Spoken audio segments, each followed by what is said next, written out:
We are almost at the end of the qualifiers for the EUSCC. 2 more teams remain.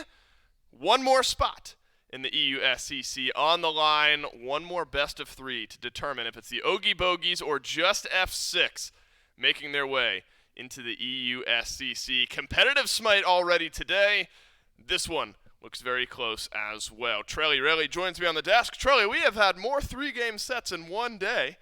It feels like than we've had all 2 weeks long during this qualifier process. We're later on in the bracket, and all the teams are neck and neck. Yeah, for me, I think it's just because right now you don't have that safety net, as I mentioned earlier. If you lose right now, you're out. So these teams are bringing everything they have. These games are being a little more competitive, and they're not really trying many risks early on. They're going for these. They're not risking these plays. So you're seeing a lot of low-kill games until that late game sort of style. So I mentioned we've already seen competitive Smite already today.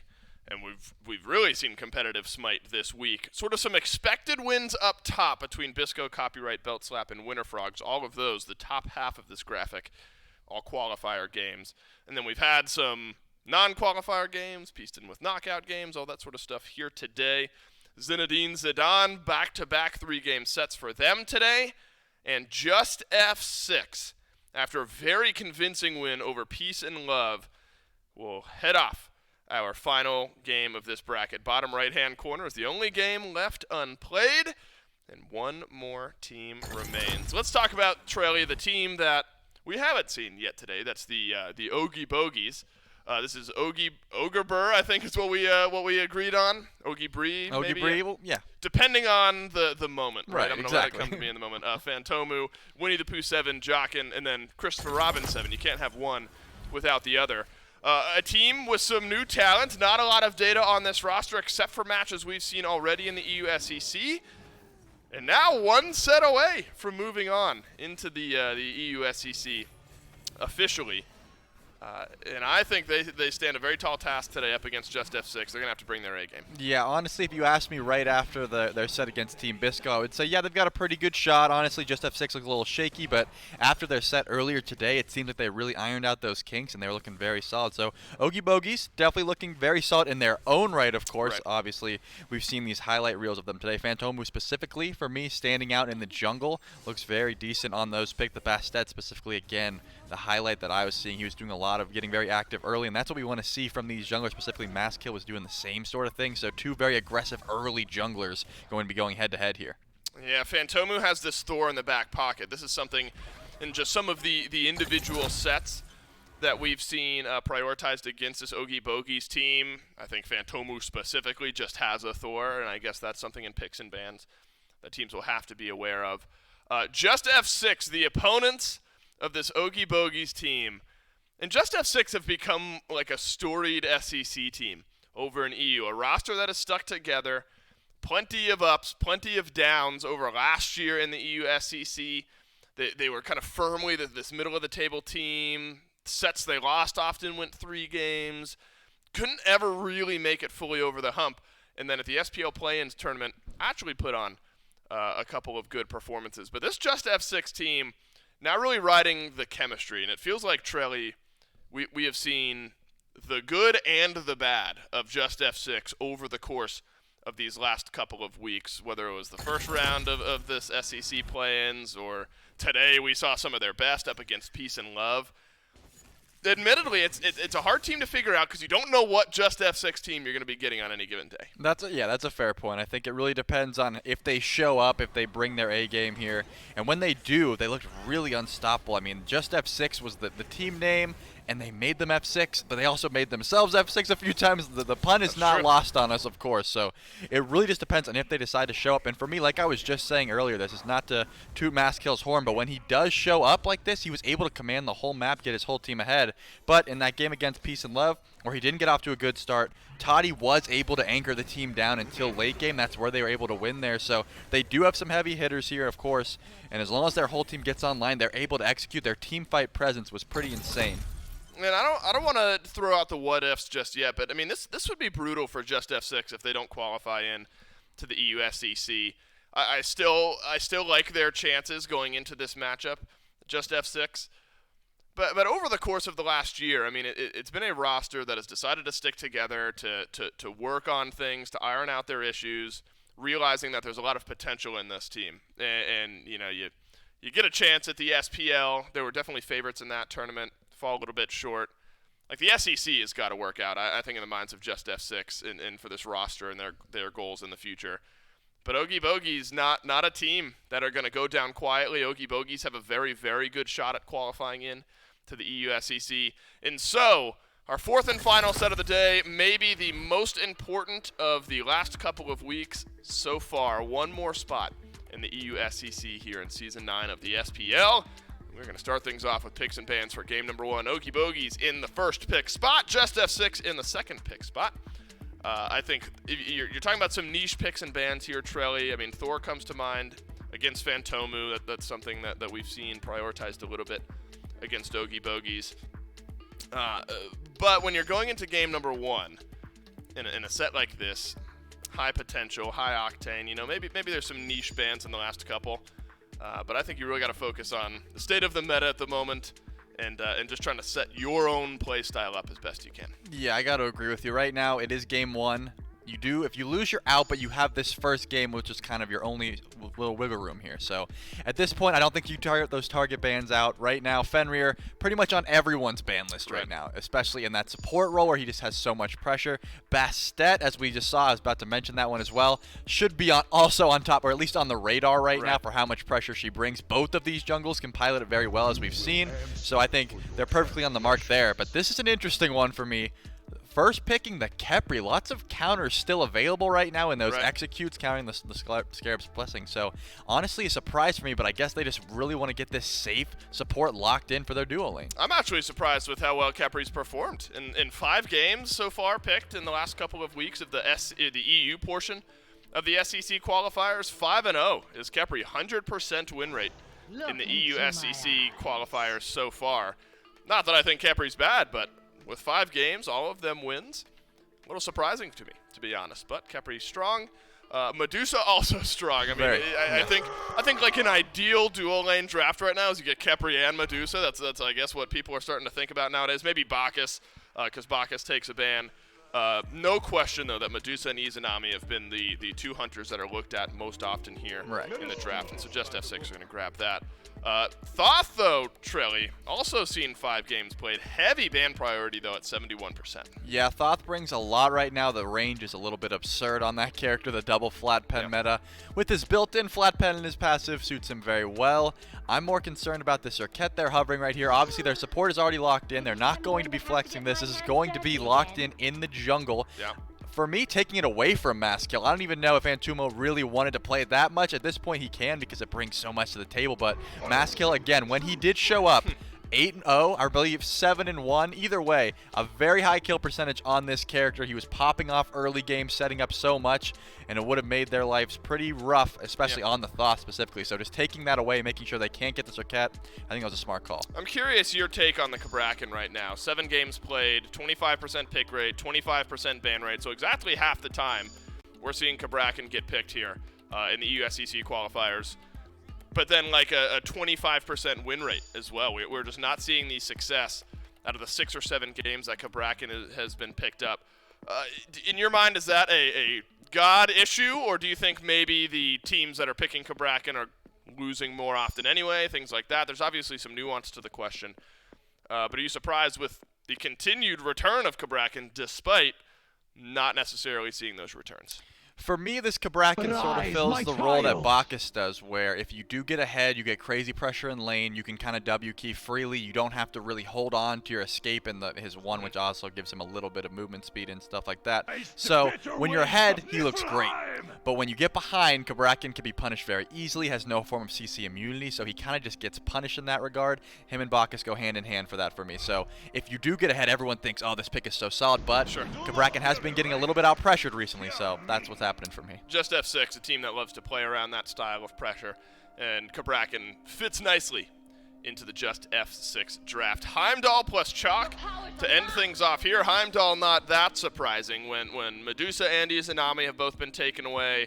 Heimdall is in the conversation of that next tier of hunters that a lot of teams have gone towards.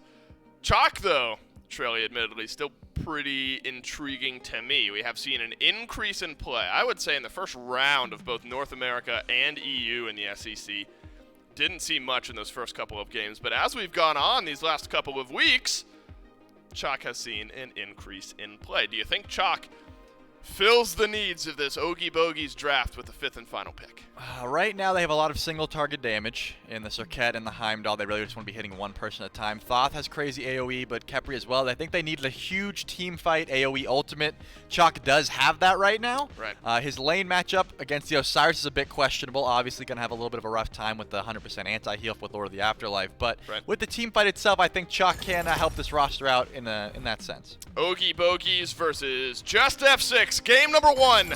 At the end of this best-of-3 set, one team will qualify in to the EU SEC. The other team will go home. This is a last-chance matchup. No more opportunities to move on after this one. And so one best-of-3 stands between one of these two and a year in the EU SEC. Again, I think for JUSTF6, with the goals that this roster has had in mind and sticking together and trying to work out the issues, not qualifying into the SEC would be devastating. The Oogie Bogeys, though, for game number 1 here, Trailly, going to bring out, maybe in your mind, with the addition of the Chalk, a more well-rounded composition. Maybe need a little scaling over on the left side of the map to get that Heimdall ready to go. And so if you look at these two duo lanes, Khepri plus Heimdall up against a Cabrakan plus a Medusa, figuring you should see some pressure there for JUSTF6. Yeah, definitely, especially because Jockin seems to go for the shell here, which we haven't really seen until level 12 on most of these Khepri pickups. Yeah. They like getting the frenzy, making sure they get pressure in lane, but at this point I think Jockin's a little bit worried about the safety of his lane partner, because if you're really worried about the CC, you get a beads. But if you're worried about your lane partner getting aggressed upon, that's going to scream a shell for me, and also can upgrade it to the Phantom Shell. What's happening in mid? What's happening here? JUSTF6 walk into the mid lane, and Winnie the Pooh 7 will not walk back to base. It's back and respawn for the Thoth. First blood over to JUSTF6, and as you'd expect, lane pressure already mounting for Toddy and Rotwin. But over in the mid lane, Blink is down for mass kill. Yep. And so I think we got a good idea of what happens. Just never ticked over to level 2. They did not have the clear. Unfortunately, Phantomu didn't want to commit his Death Bane to the wave and help clear that minion so they could hit level 2, because he could have died if it did happen and got stunned out or anything like that. So just wanted to not back up here, and more crazy aggression from JUSTF6. Oh my goodness. Jockin now taken low. Christopher Robin 7 as well. Underneath the tower. I expected pressure. I didn't expect already half HP stuck under our tier 1 tower for the Oogie Bogeys duo lane, but I guess that's just on me. There is a little safety now in this lane. Rotwin doesn't have Blink for the next minute and a half, and so the gap close is going to be a little bit more painful, where Rotwin has to walk forward and whiff all those auto attacks before one of the stuns finally connects. A big burst of damage out of Sodos, but we fight on over on the left side of the map. Christopher Robin actually takes the Bifrost out. This is a trade that the Oogie Bogeys are suddenly winning, and there's a jungler here now. You have done too much, JUSTF6. And the Oogie Bogeys answer back a first blood with a kill of their own.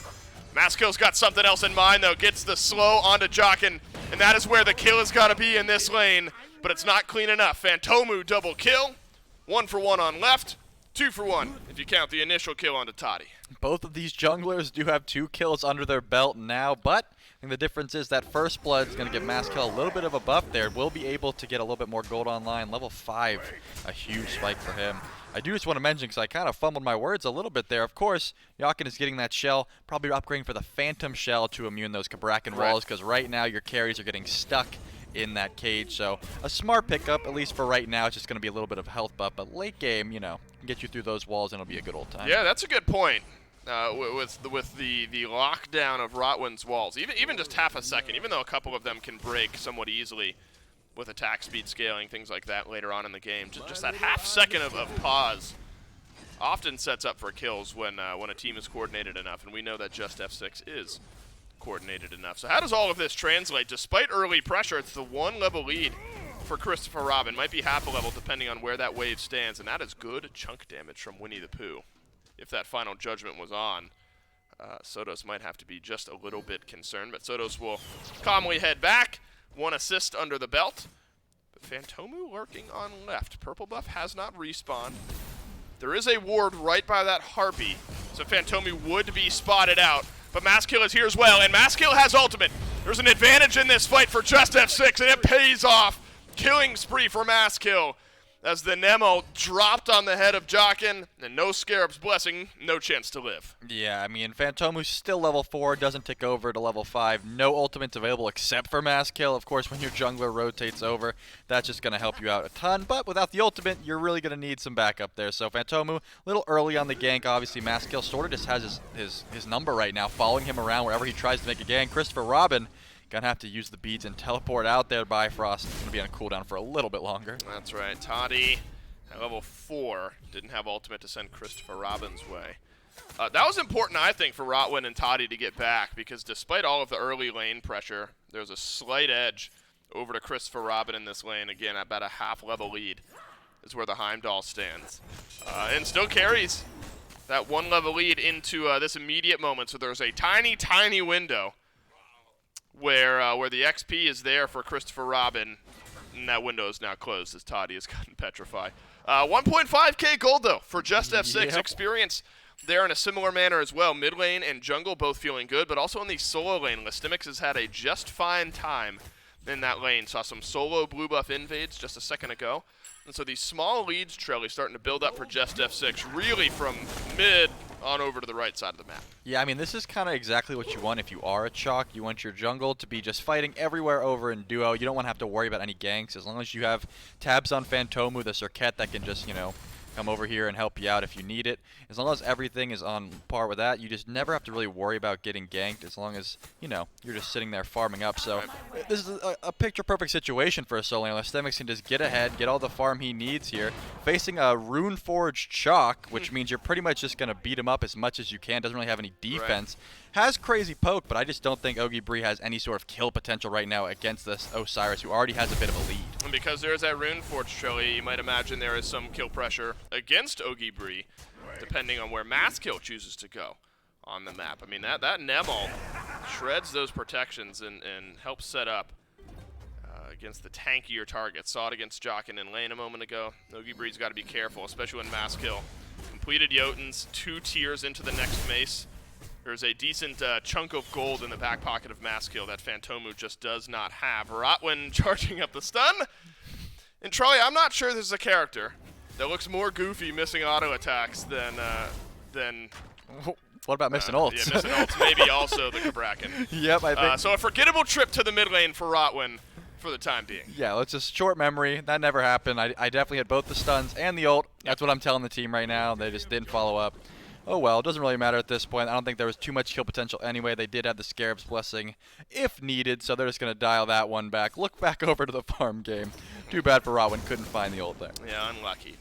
No skill involved. That's all unlucky. Maskill 2 levels ahead of Fantomu right now, and again, a chunk of net worth.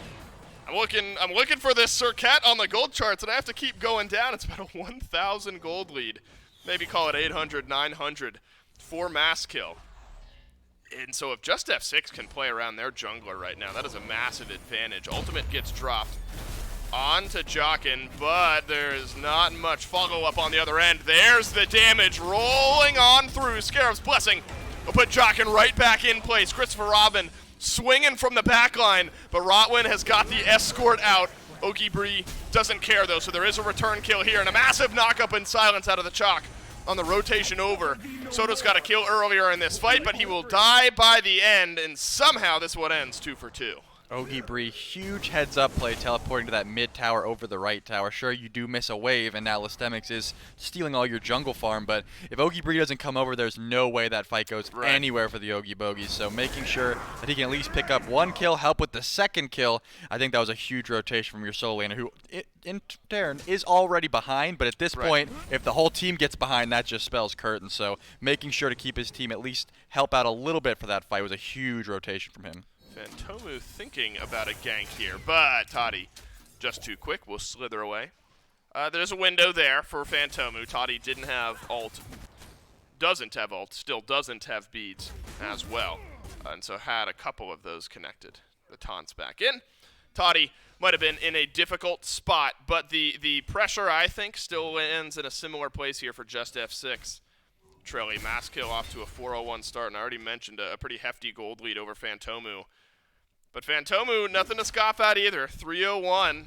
Finished up Jotuns, looking like something a little bit more bruisery in that second item spot. Oogie Bogeys gets stunned on through. Maskill rotates in as well. Chalk ultimate drops onto Maskill, who has taken more damage than I thought he was going to get on the other end. It's a leap up and through, but there's no damage from Fantomu on the other end. Maskill will walk out, walk away, and now the Osiris has got a double. That was such a sick up down by Listemics. I didn't think he was going to hit them both with the Lord of the Afterlife. Yeah. Obviously, a lot of damage went out on Maskill, but he was just holding the shield at that point, trying to make sure he could heal up if he needed to. Of course, once the Circettle comes out, you can't really heal, but the shield did everything it needed to, and Maskill survives long enough to get the double over there. And now the more impactful jungler. Both had a similar KDA going into that fight. But the levels have widened. Level 12 for Maskill. Level 9 for Fantomu. So Fantomu is multiple levels behind everyone on this map, everyone on the JUSTF6 side of the map, except for Rotwin, who's a support, and who is one level behind. You're in this awkward spot, Trelly, where I don't know if Fantomu wants to fight anyone. Yeah, I mean, when you have a 3-0 Circuit, you kind of think you're able to get active, but if you look at your opposition, it was a 2-0 Nemesis, maybe 3-0 Nemesis at the time, just has way more items on you at this point. I don't think that Fantomu really can force anything unless you get a sick pick on a Rotwin, because pretty much everyone, all the carries at least, are out DPSing you right now, and it looks like Maskill's not going to let Oogie Bogeys breathe for a second. Let's see how much damage is on the other end of this ult. Plenty a lot. Is the answer. Yep. Listemics on a killing spree. Frostbound Hammer there as well. So this Osiris is going to stick to those targets. Toddy has to slither away. Fantomu on the left side of the map. Being behind might not matter. Rotwin in front of Toddy. A support play through and through as he blinks in front of his carry, and Fantomu engages on the tankier target. And JUSTF6 on the left will live to fight another day. Just feels like a series of events where nothing is working out for Fantomu, but it's a reinitiation. Petrify is out. Christopher Robin taking a whole heap of chunk damage. Rotwin abducted back on through. Winnie the Pooh rotates over from the mid lane, and a 4 versus 2. That's always going to work out. Oogie Bogeys have to send the numbers, and the numbers win the day. Yeah, it just seemed like no one on JUSTF6 really wanted to rotate. I mean, they do have about a 6K gold lead right now, so they're saying, hey, even if we do lose our support there. What? Yeah. Oh, yeah, 6K. You didn't notice? They just got all the farm on the map, always, unfortunately. Yeah, I just noticed myself. But it just seems like they were like, you know what, it's not even worth it for us. We're going to lose Rotwin maybe. But still, even though we just witnessed that, I got to give props to Rotwin. On my best day, I probably wouldn't have been able to blink in and catch that Cobra's Kiss, so that was a really sick play. Yeah, perfect from Rotwin. What happened on the right side of the map here? I'm looking at Listemics, who is 4 levels ahead of Oogie Bogeys. It was 5 levels just a second ago, and a whole lot of gold ahead as well. Osiris, one of the most obnoxious characters to play against with a lead, much less this style of lead. A teleport is getting channeled here, and it is Listemics, the 3-0 monster, out of the solo lane, rotates in with the rest of his team. Is there a transition over towards the Gold Fury? I mean, you have this huge lead. JUSTF6 might be able just to force a fight.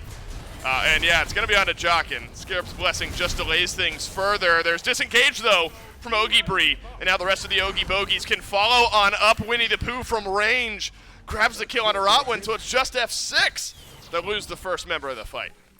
I mean, it's a tough call with Oogie Bogeys because right now you're so far behind, but your team needs you. The only time you're ever finding success is when this chalk does rotate. So you are 4 levels behind, but every time that Listemics rotates, you have to match that pressure. It looks like they are going to have to back off here. The Gold Fury was spotted out, but it's just a tough call. Oogie Bogeys needs his farm, but right now his team needs that extra support. They need the team fight ultimate, so every time he rotates over, it seems like, oh my goodness. That is, that's easy, though, for Winnie the Pooh. He dashes forward, gets the root.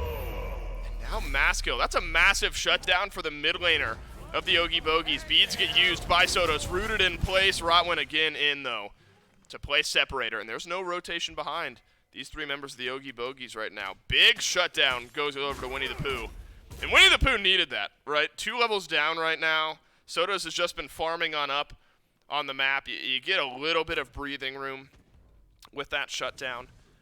And mass kill off the map. That's going to allow a little bit of this. Phantomu to start to close up that gap. Still 3 levels in the jungle. Yeah, until I see a level 17 Osiris dead, I'm not going to start counting my blessings. I mean, it's 13 minutes in, so... Your Scarab's blessings? Yeah, I'm not going to count anything at this point except the gold lead that I'm looking at. So I think Lystemix definitely needs to be shut down before they are sitting pretty. But right now, Gold Fury started up once again. Lystemix has Lord of the Afterlife and also a massive lead. And so JUSTF6 simply zone out Jockin. And it's just a whole lot of fun, isn't it? Frostbound on Osiris. I'm just going to chop you down. You can't say anything about it. And then we send our level 15 jungler to the back, and he's going to drop his ult on Winnie the Pooh. And Winnie the Pooh's best friend, Christopher Robin, just has to crystal away. Despite the kills being close, the gold is not. No. And it's sort of where that gold is like centralized, right? Lystemix has a massive pocket of gold. Maskill has this big, massive pocket of gold.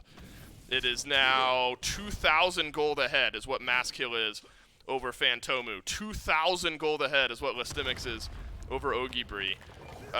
9,000 gold for Sotos. Winnie the Pooh, 1,500 gold behind. So it's all centralized in a couple of these pockets. Phantomu has tried desperately to make plays happen. Christopher Robin closes the gap. Aegis is out from Toddy, but the tower is his safe haven, and Toddy wags his finger in the face of Christopher Robin. Winnie the Pooh died a minute ago, and his friend joins him in the grave. It just seems like Oogie Bogeys always has the numbers advantage now, but it really doesn't matter when you have all these items online. I mean, the gold lead is here. Toddy obviously having some juke shoes around the tower there, and then just, you know, unfortunate for Christopher Robin, just did not have any sort of way to survive the onslaught of damage that Toddy could dish out right now. So Nope. It doesn't really matter if you're stacking 2 people. It's just the carries are so far ahead. Yeah, you still have to look at Winnie the Pooh, though. You get 2 flat pen items online. That's Divine Ruin and Spear of Desolation, and then the second tier of Obshard. And so percent pen already online with the tier 2 of that item. You got to buy Winnie the Pooh time, don't you, Trelly, to sit back and hope that's where some of your damage comes from. But JUSTF6 have just not provided any time to the Oogie Bogeys here as of late. Pyromancer started. Should be completed unless Jockin makes a miracle play. It is a slowdown on the Pyro. But now you've walked too far forward. And Lystemix uses his Lord of the Afterlife on one. Double wall out from Rotwin. Oogie Bogeys takes the ultimate from Maskill, but it's got to be a disengage here from the Oogie Bogeys. Maskill simply walking in and auto-attacking, and nothing going wrong yet for JUSTF6. But the kills haven't fallen through, and Maskill, the first to go down. Rotwin, the second. There's the rotation in from the Oogie Bogeys, and you are massively down in this game. You are 9K down in this game, and you still win this fight 2-0. Yeah, for me, this is just a little bit overconfidence. You already got the neutral objective. Usually the call is always, okay, we got the objective for free, we back out. Seems like they just kind of wanted a W key there and get everything, but the carries weren't even following up on that fight. That was really just the tanks.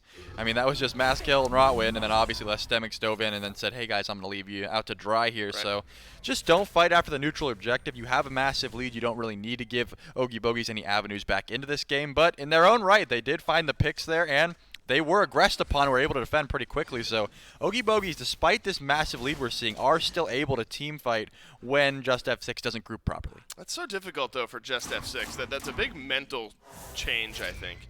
You know, you've driven this old beat-down car your entire life, and you finally get this massive chunk of gold, and you buy the Ferrari. And now I got to slow down. You mean I can't just, like, speed down the highway? I've got to think twice about how I'm driving. It feels a little unfair. Well, if you have insurance, you don't have to, but it seems like they're not. They didn't bring. Yeah, they didn't bring the insurance. They're 2 carries. They're not bringing any insurance to these drives. Yeah, the patrolmen that are the Oogie Bogeys were there watching the speed. Yeah. Of JUSTF6. Fire Giant's up on the right side of the map. If it gets left for a moment at all, JUSTF6 definitely have the damage to take it down. And you got to get these early kills. Again, it's a setup, and then no kill ends up following through. And the longer, more drawn-out fight when the Oogie Bogeys can whittle down the health bars is when they've been winning. This is another example as Rotwin dies first. But now you've got Toddy in the fight as well. No ultimates left for JUSTF6, and there is one for the Oogie Bogeys, and that's the Scarab's Blessing. But Sotos has full HP and all the time in the world. Jockin ends up getting answered back. I mean, this is the same exact thing that just happened, unfortunately. I mean, fortunately, they were able to pick up Jock in here, but no carries were a part of that fight until the very end. Now they are grouped as a unit here, but it looks like the teleport is going to throw a wrench in their plans. Winnie the Pooh is just doing so much damage on the back end of this fight. Another kill drops, and it's the Oogie Bogeys getting a pick onto Listimics, the first kill of the game on the Osiris. It's like defying all math. 10,000 experience, a huge 7,000 chunk of gold. It's defying everything, Trelly, but the Oogie Bogeys are still evening out these kills in these fights. And I think Winnie the Pooh has done a wonderful job of staying alive and making full use of double flat pen and obsidian shard and whittling down the health bars. Yeah, I'm about to try to big brain this one. All right, so please do. Phantomu went Spirit Robe, very cheap, effective item. Christopher Robin goes Exy, cheap, effective item. And Winnie the Pooh rushes Flat Pen over like a luxury item here. They all knew how far behind they were, right, and they forced the key items they needed, and now they're just taking these fights where JUSTF6 has not properly grouped yet. They're making 4v5s, turn into 5v3s, 5v4s maybe, but at this point, they're able to stay in because I think they went for these cost-effective items that are going to hurt them late game maybe, but right now, they have everything they need for this stage in the game. Their power spike kind of matched up here. Right, they've at least been just purchasing items. They're completing items and using them effectively in the fights. Left side tier 1, very close to going down against the Oogie Bogeys. That'll be a nice shift of gold for JUSTF6 to be able to grab that. You can say the same thing, though, for the tier 1 tower on the right side of the map. Of course, with how far ahead Listimics is, the Oogie Bogeys tower in solo lane didn't last very long here in this game. Listimics was 5 levels up at one point in this game. Obviously, you can't go past level 20, but the important point is that Oogie Bree is rotated into these fights on this chalk. Now is level 19, just the 1 level behind Listimics. I think a lot of those chalk ultimates have found some good impact. Listimics still terrifies me, don't get me wrong. But Oogie Bogeys have closed up one of the most important leads that JUSTF6 had so far here in this game. Fire Giant was considered. Pyromancer will spawn soon. It looks like for the first time in a little while, JUSTF6 are going to have all 5 in one spot at the same time. Yeah, I think we might get to see a true 5v5 team fight here. Phantomu, though, did already get Soto's beads, so that could be a point of contention if they want to look that way, but Rotwin already found the cage. Beautiful double cage from Rotwin, but JUSTF6 just don't have the damage. Watch Winnie the Pooh in this fight. That's where all eyes need to be. Dashes back and over the wall.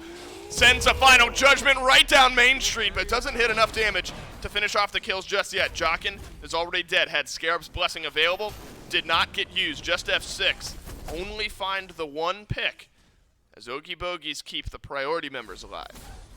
Yeah, I think they are just going to back off here. They did take a lot of poke damage. Winnie the Pooh was able to hit a nice final judgment. Didn't charge it fully, so wasn't able to pick off any kills, but at least deter that aggression from JUSTF6. So now you don't lose the Fire Giant, but it looks like they're still grouped as 5 here. They are going to take the Pyromancer as a consolation prize, but, they still are all grouped. They don't really know that everyone's gone right now. I think they could re-pull if they wanted to. They don't have the information we do here, though. No, one small, tiny little ward. Very sneaky ward placement from the Oogie Bogeys on the Fire Giant. Looks like it's evading being spotted out. So if JUSTF6 pull this, yeah, and look, Listimics just walks right over the ward. Just out of sight from the JUSTF6 ward in the Fire Giant pit. So there will be no sneaky pull for JUSTF6. There will be an answer. The Oogie Bogeys know this is happening. Rotwin walks right on over it, just out of range of being spotted. The Fire Giant taken low. Oogie Bogeys know this is happening, but there's too much damage from JUSTF6. What happens? That's unbelievable. Oogie Bogeys steal it away. That's a 99%er for JUSTF6. Rising Dawn! We've seen it before. 14 damage. Are you out of kidding the Khepri. me? Jockin has just died all game long, and then with Rising Dawn steals away the Fire Giant. JUSTF6 have fumbled the team fight despite a 9,000 gold lead for the last 15 minutes of this game, and Fire Giant goes on all 5 of the Oogie Bogeys. You're telling me you can't outconfirm 14 damage? I don't even want them to have this lead anymore. At this point, Oogie Bogeys have done everything they can to stay in this game. I was going to say, Oogie Bree used everything except the ult to get in there. There's no way they have any steal potential.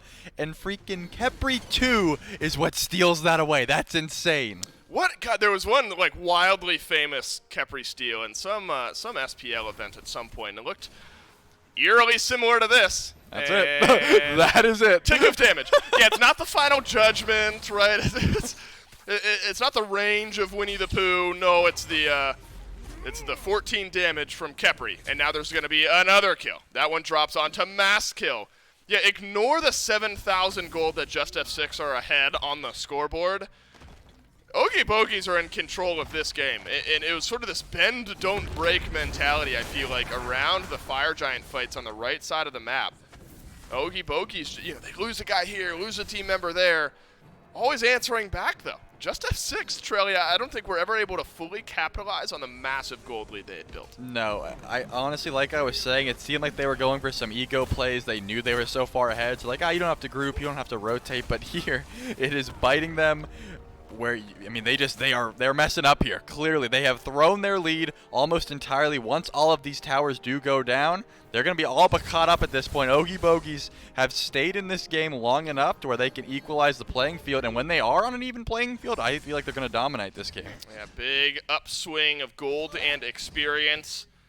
And another objective as the Gold Fury pops out. This one won't have to be stolen. You can get it done the old-fashioned way if you're the Oogie Bogeys. That sneaky ward ends up paying off for the Oogie Bogeys. JUSTF6 pulled the Fire Giant, and the timing, I think, was known just a little bit better by the rest of the Oogie Bogeys. And so swinging, surging back into this game are the Oogie Bogeys of JUSTF6 have fumbled, to say the least. 2 towers left in mid, 1 tower left on right for the Oogie Bogeys to work through. Minute and 20 seconds left on the Fire Giant as well. And so if you're talking about the first FG of the game, Trelly, being the stage setter, I think the Oogie Bogeys have made good use of it. Yeah, I like this grouping they're doing, trying to see if they can see someone posting up. Christopher Robin will have the vision once he yeah, they're going to all be revealed right about there. So no real need to worry about that one anymore. I was going to say, once Christopher Robin goes to clear this wave, they are all going to be spotted out. So JUSTF6 finally realizing, hey, maybe we kind of threw a bit. We should probably try to make a play here. Looking for a pick before this gold lead does even up, but they are too smart. The Oogie Bogeys, they double-checked. Yeah, if I'm JUSTF6, going into, a Khepri steal on a Fire Giant happens like never, right? Yeah. And so like if I'm JUSTF6, I'm hopefully separating in my brain that the odds of something like that happening again are minimal. Your confidence is still shaken, though. You're looking for a play, but Christopher Robin almost heals with how little damage he took underneath that engagement from Rotwin. That's a decent little ultimate that's now missing from JUSTF6. Defense around the Tier 2 tower. That's on the mind of the JUSTF6 squad right now. Masskill uses his ultimate as well. And look at the cleave damage in the middle of this fight. Petrify is big from Toddy, and he's caught Winnie the Pooh out, who is on the wrong side of this engagement. But Phantomu has killed off Rotwin first and foremost on this fight, and it's JUSTF6 who got the FG stolen away, now surging back down the mid lane. A Tier 2 tower defense works out for JUSTF6. You're telling me they go through all this? There's no justice in the universe. No. Come on. They go through all this. They have all the lead in the world. In my mind, troll a little bit, a fair bit at this point, just to give that up.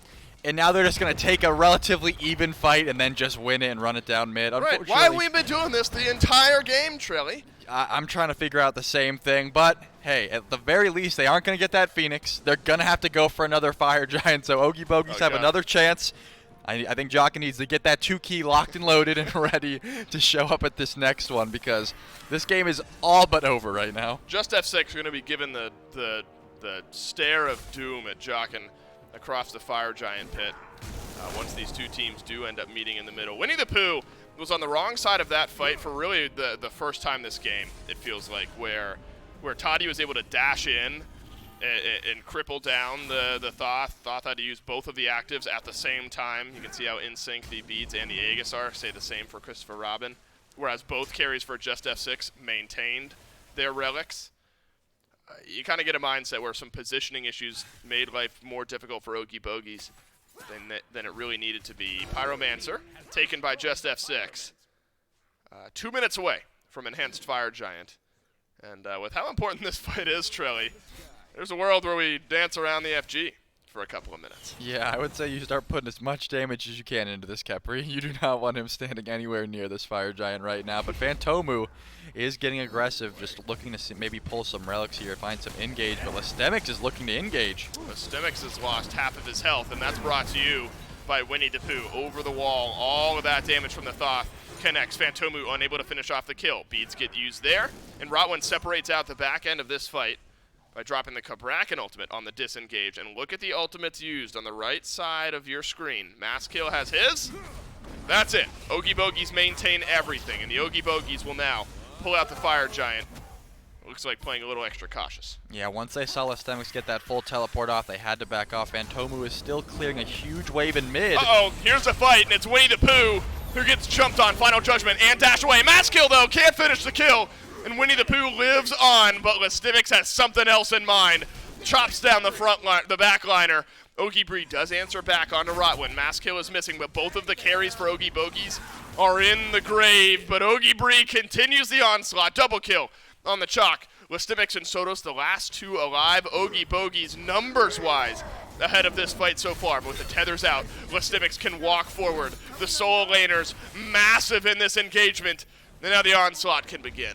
Yeah, at this point, you don't have any of your ADCs online. Your carries aren't alive to even get the FG buff, so you might as well just start throwing everything you got at everyone that survived that fight. So Lystemix with the Frostbound Hammer is going to be able to chase down everyone he sees, but Sotos jumping in, seeing if they can clean up anything at the tail end of this fight. But pretty much a double down here. Just your jungle and your solo and your mid and your solo left, and no one can really confidently get any objectives, so now you're just trying to steal away some farm and wait for the enhanced Fire Giant that just ticked over at 30 minutes there. So we did dance a little bit, but neither team convincingly enough winning the fight to immediately go and pull the Fire Giant. Both solo laners, despite how things were 15 minutes ago where Lystemix was so far ahead of Oogie Bree, now both solo laners, Trelly, feel like they're able to have a very similar impact on these fights. Lystemix and Oogie Bree running into the back line, and it's almost like they both leave the fight at similar levels of HP.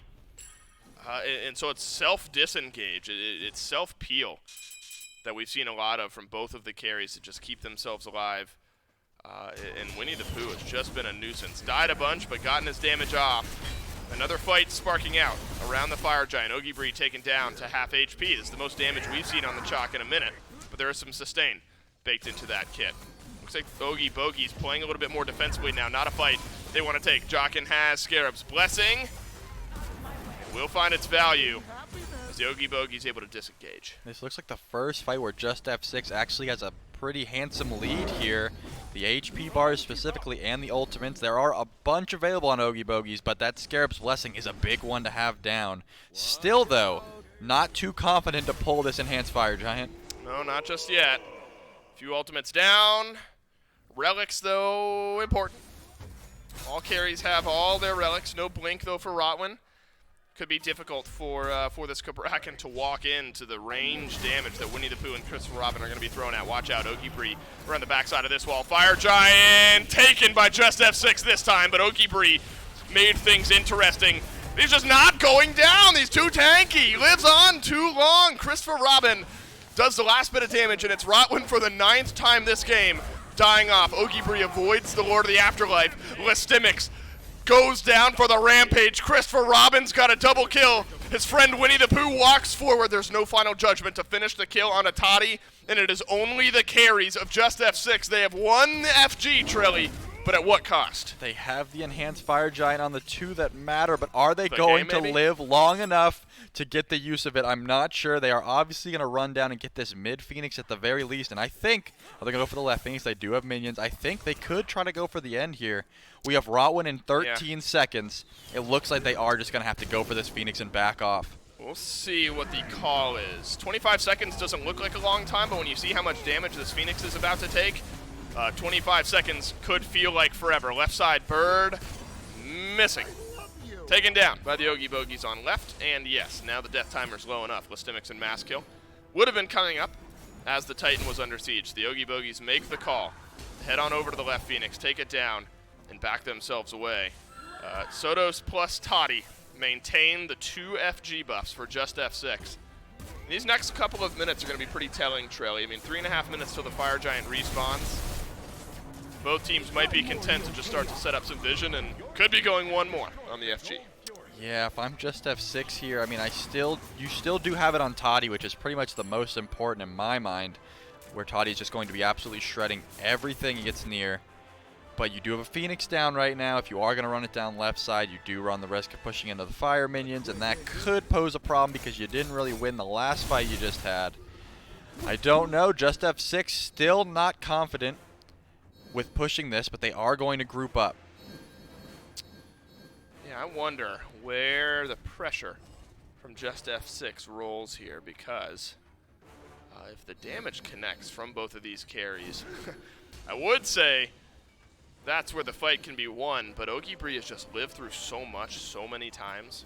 Runeforged on the start, we were like, yeah, this chalk's not that tanky.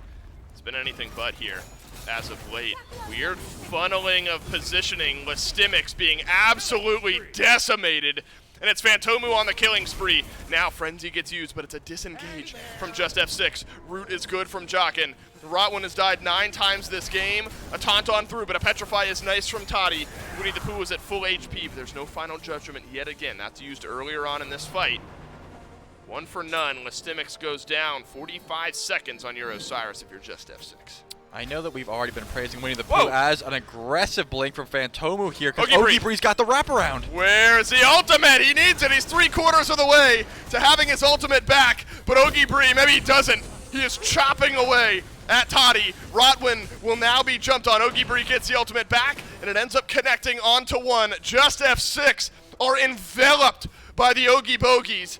You get the enhanced Fire Giant, you still got it on Sotos, but the Oogie Bogeys on a miracle steal will take game number 1 away from JUSTF6.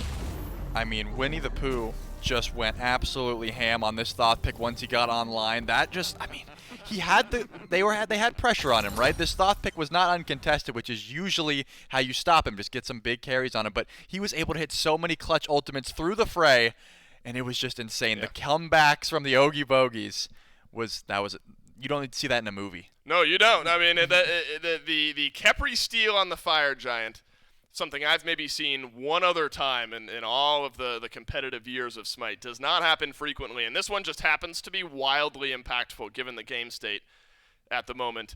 If you're just tuning in, you might think that JUSTF6 have already won game number 1. Yeah, that's not the story. You need to watch this one back, and if you don't have the time, don't worry. Trelly Relly and I will break it down coming up next.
Sing for me sweet lullabies.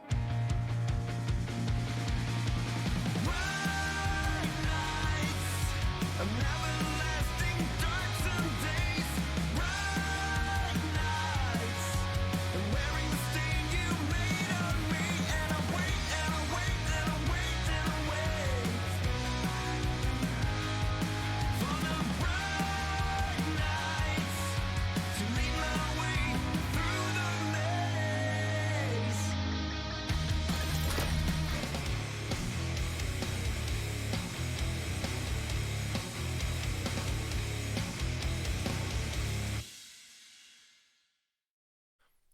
JUSTF6, the winners of the first 15 minutes of this game, and then the last 20 go on over to the Oogie Bogeys. It is not without drama in game number 1 between JUSTF6 and the Oogie Bogeys. JUSTF6, they roll their way into a nice cozy 6, 7, 8, 9,000 gold lead at points here early in this game. But the Oogie Bogeys never broke. You lose a team member here, you lose a kill there. But then a miracle fire giant steal. From the Thoth, right? We got a Thoth on our team who's got a final judgment. He's the one who stole away the fire giant, right? No. Yeah, no, that's not how it happened. Khepri walks up and steals an FG. And that's where the game, flip-flops, Trelly, right? I mean, you were so far behind all game long. And this allowed time for players to catch up. And I think Winnie the Pooh, one of the big winners of how delayed this game ended up getting. Yeah, I mean, the more you let this Thoth get online, it just seemed like the harder it was to try to siege into him. Those final judgments were connecting for so much damage, and the whole team just came together as one, and you just got to see this to believe it here. Yeah, so just go ahead and keep your eyes on the screen.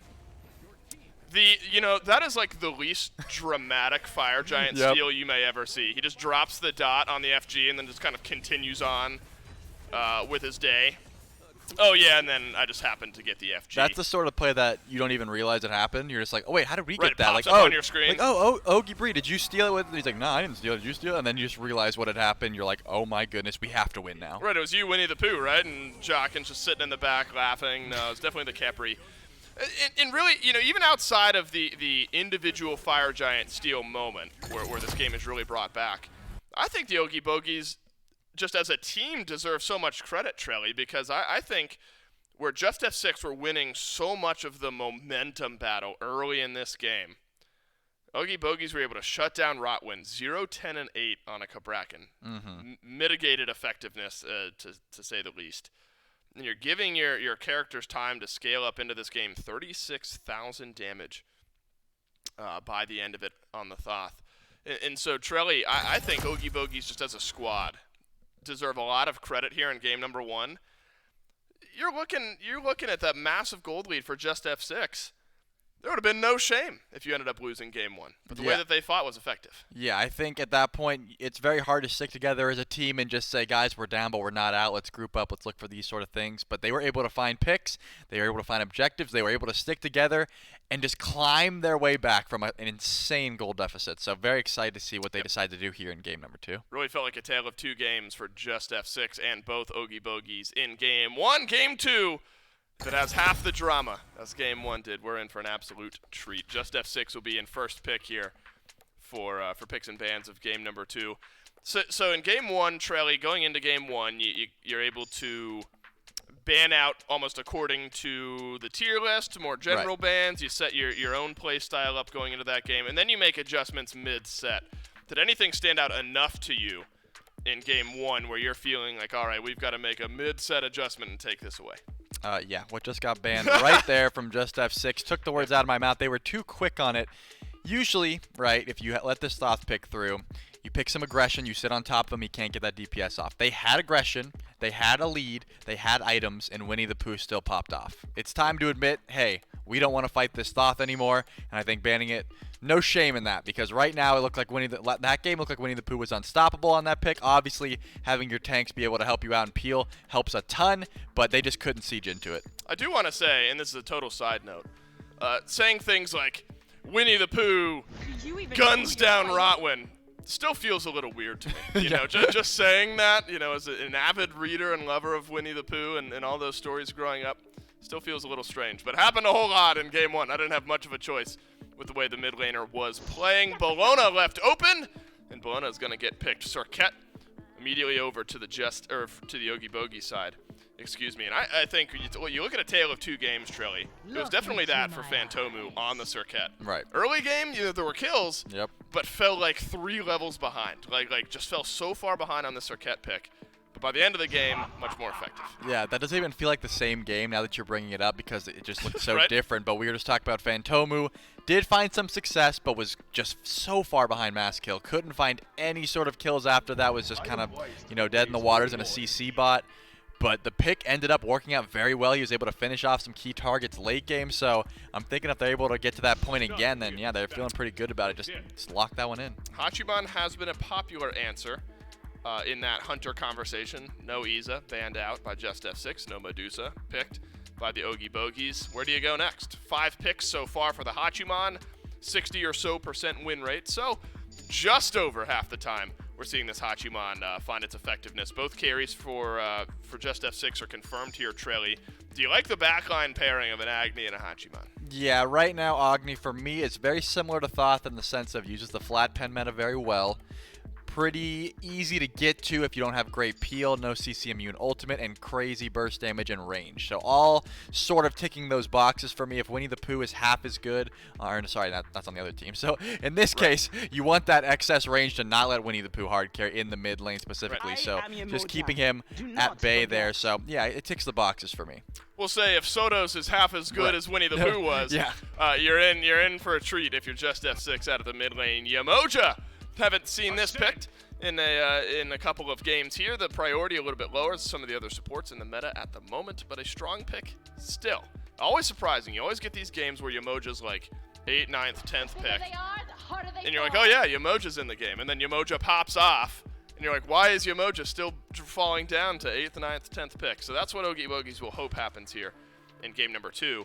But Horus, who's been on a rise here as of late, ends up being the support pick for JUSTF6. And Rotwin needs a bounce back. After the way that I think Kabrakan so. game went, you're going to put a Horus in lane and hopefully have a better time. Yeah, I think right now early aggression, same sort of style here. Horus much more aggressive early, much safer, being able to dash out so freely. I think right now with the Hachi and the Horus double stun combo, you could really be looking for some pressure into this Yamoja specifically. That could be a pretty easy kill if you are pretty clutch with your stuns there. So I like the switch up here from Rotwin, looking for some even more aggression. Wow, and how about the Zeus pick, Trelly, for the Oogie Bogeys here? A total difference of mindset Yep. for Winnie the Pooh between game 1 and now game 2. You have Thoth, you're sitting back, you're chilling, you're scaling into the late game, you're flinging damage over range. And now you got to play Zeus, a little bit more up and in your face type of play style. You're going to have Whiplash kind of determining the difference on how you want to play. Zeus saw so much play for a little while, Trelly. Fell off a little bit. Other options maybe became more attractive, but here in game 2, Oogie Bogeys going to give Zeus on over to their mid. They have seen a few of these hybrid sort of Zeus builds with the Eye of the Jungle, and it does look like Winnie the Pooh is going to go for an Eye of the Jungle start, but not that Legion Helm that we've seen a few times to deter that physical damage. This time, just going to go for the damage build itself, probably some flat pen there. Could be a few different options, but you're right, it's a completely different style of pick here. I wonder if Winnie the Pooh is going to find the same success. I will say it's about the same trying to push into a Zeus as it is a Thoth, a bunch of AoE poke that you don't want to deal with. So those sort of roles are going to be the same. But Winnie the Pooh, in my mind, a lot easier to kill than Thoth. Yeah, Oogie Bree is going to hopefully do to Listimics what Listimics did to Oogie Bree in game 1, and that's pull 4 or 5 levels ahead on Osiris in this lane. So Osiris still in the game, but flip-flop solo laners playing it. And that means Listimics is on something new this game, and Bologna ends up being the pick there. Feels like there's been a rotation of just a handful of solo laners really this weekend, Trelly, and Bologna, Amaterasu, Osiris all come to mind. Bologna synergizes pretty well with a lot of the build in the solo lane right now. Yeah, if that's the build you're wanting to go, a total switch up from the chalk that we just saw, though. So Oogie Bree, I'm would like to see that same aggression that Lystemix had last game, obviously, on this pick. But it is going to be some mindset switch. You're not going to be going for those big poke engages. You're going to be whittling down with those auto attacks, your Berserker Shield proccing consistently at the Death Toll. So different play style, same sort of concept, though. You're a tanky solo laner, you're going to be poking a lot. That's the idea. We did see a lot of engage potential in the duo lane at the start of game 1. And outside of jungle ganks, didn't see any kills drop through. And so I think early in this game, Trelly, that's where my mind goes. Well, A, is we going to get another first blood in the mid lane? Could be. Is mass kill low? Does Winnie the Pooh have detonate? Doesn't look like it at the moment, so mass kill will walk away. Winnie the Pooh's going to drop that kill. Phantom blinks through the lane and heads back because Rotwin is here in mid. Beat's gone from Winnie the Pooh. Knock up. And clap is in from Maskill. And the answer is yes, we will get a first blood in mid. That was some great patience by Rotwin there, making sure to wait out the beads and then knock up, even though taking the tower shot there, just infirming that they could get Winnie the Pooh down right now as Toddy takes a lot of damage because of that nice riptide from Jockin. And that is the cost of Rotwin rotating out of the lane.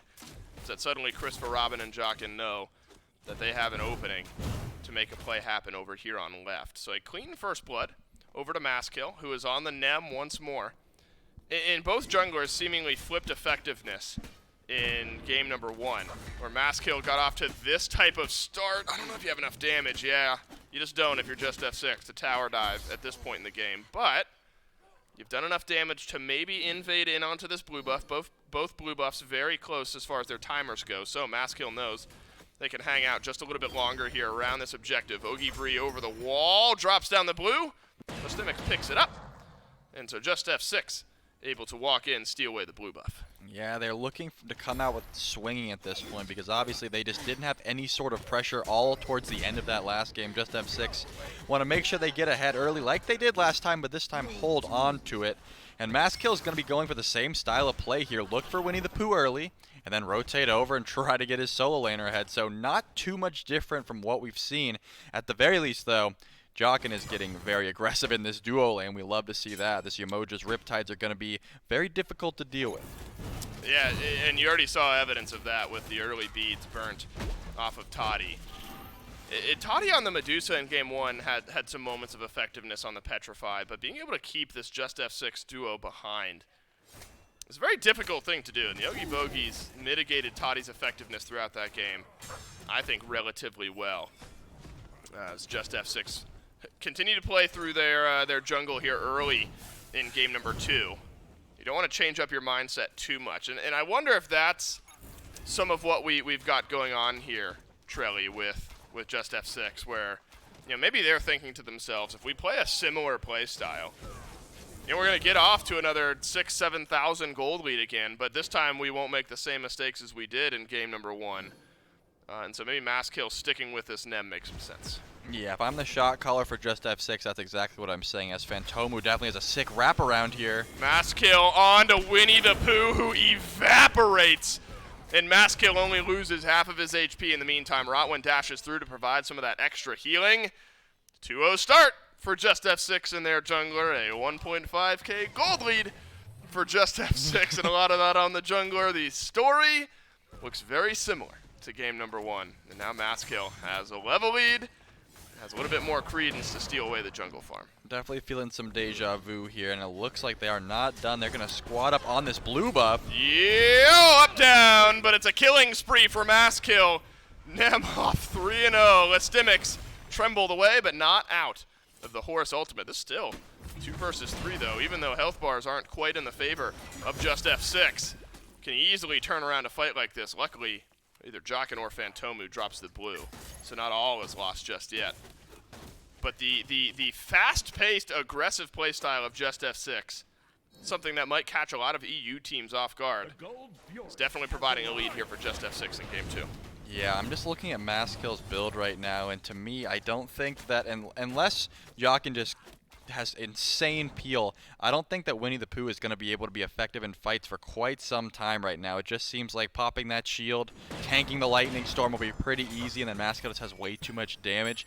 Again, until Winnie the Pooh gets online and is able to just chunk through that damage, it's going to be very hard for him to even exist right now, especially thinking about Isotos' range. There's no way he's going to be able to get in range to just choke him out, so it's going to be a lot of poke coming this way, and I don't think Winnie the Pooh's going to have the same level of effectiveness as that Thoth last game. Yep. Winnie the Pooh already behind just a bit. And as Sotos scales up in this lane, gets some of those items online, the ability to do a lot of this feels a little bit more easy for Sotos out of mid. Look at the flat pen that is connecting onto Jockin. Sotos completes the kill, hits literally everything.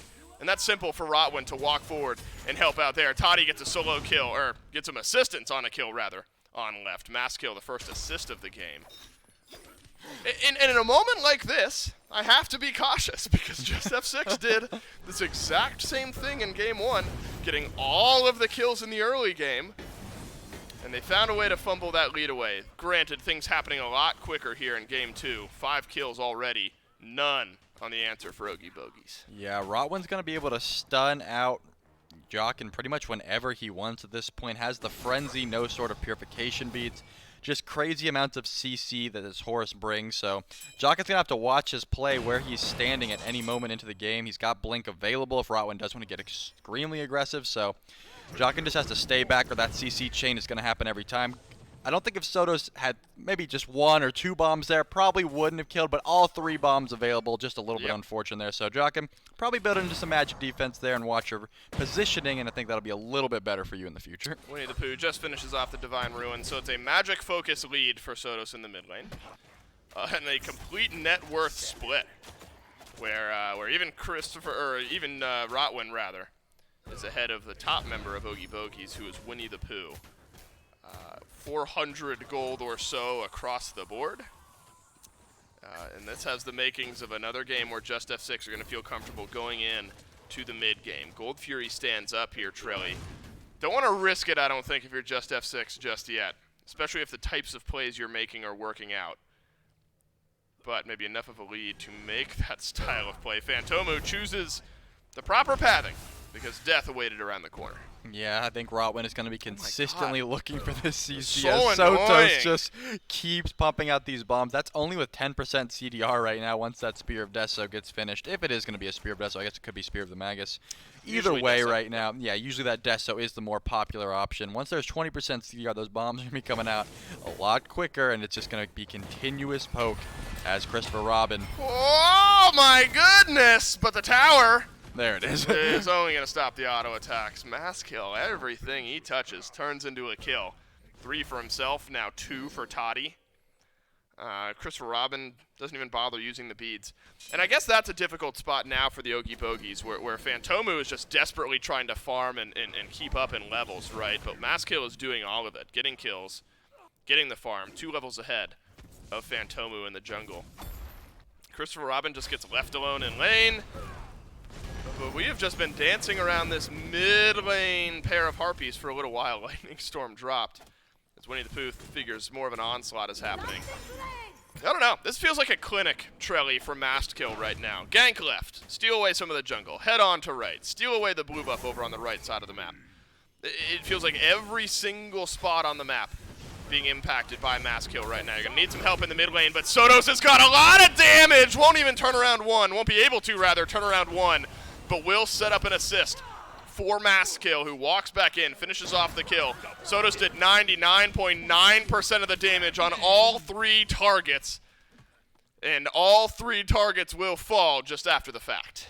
I mean, you're right to say this is feeling like the same sort of game, but I think JUSTF6 is playing a lot better as a unit right now. They're not spreading out. They're not really letting anyone get picked off. Sotos, obviously, a little bit too far. They're out of position. The Riptide and the Rivers of Butte came out, and, you know, as an Agni, you only get 1 real dash away. So, unfortunate pick there, but besides that, they are sticking together as a squad, and I think it's working out a lot better. And I don't see any Khepris on the other team to steal any objectives away. So I think they're going to be just fine, at least pulling this Gold Fury.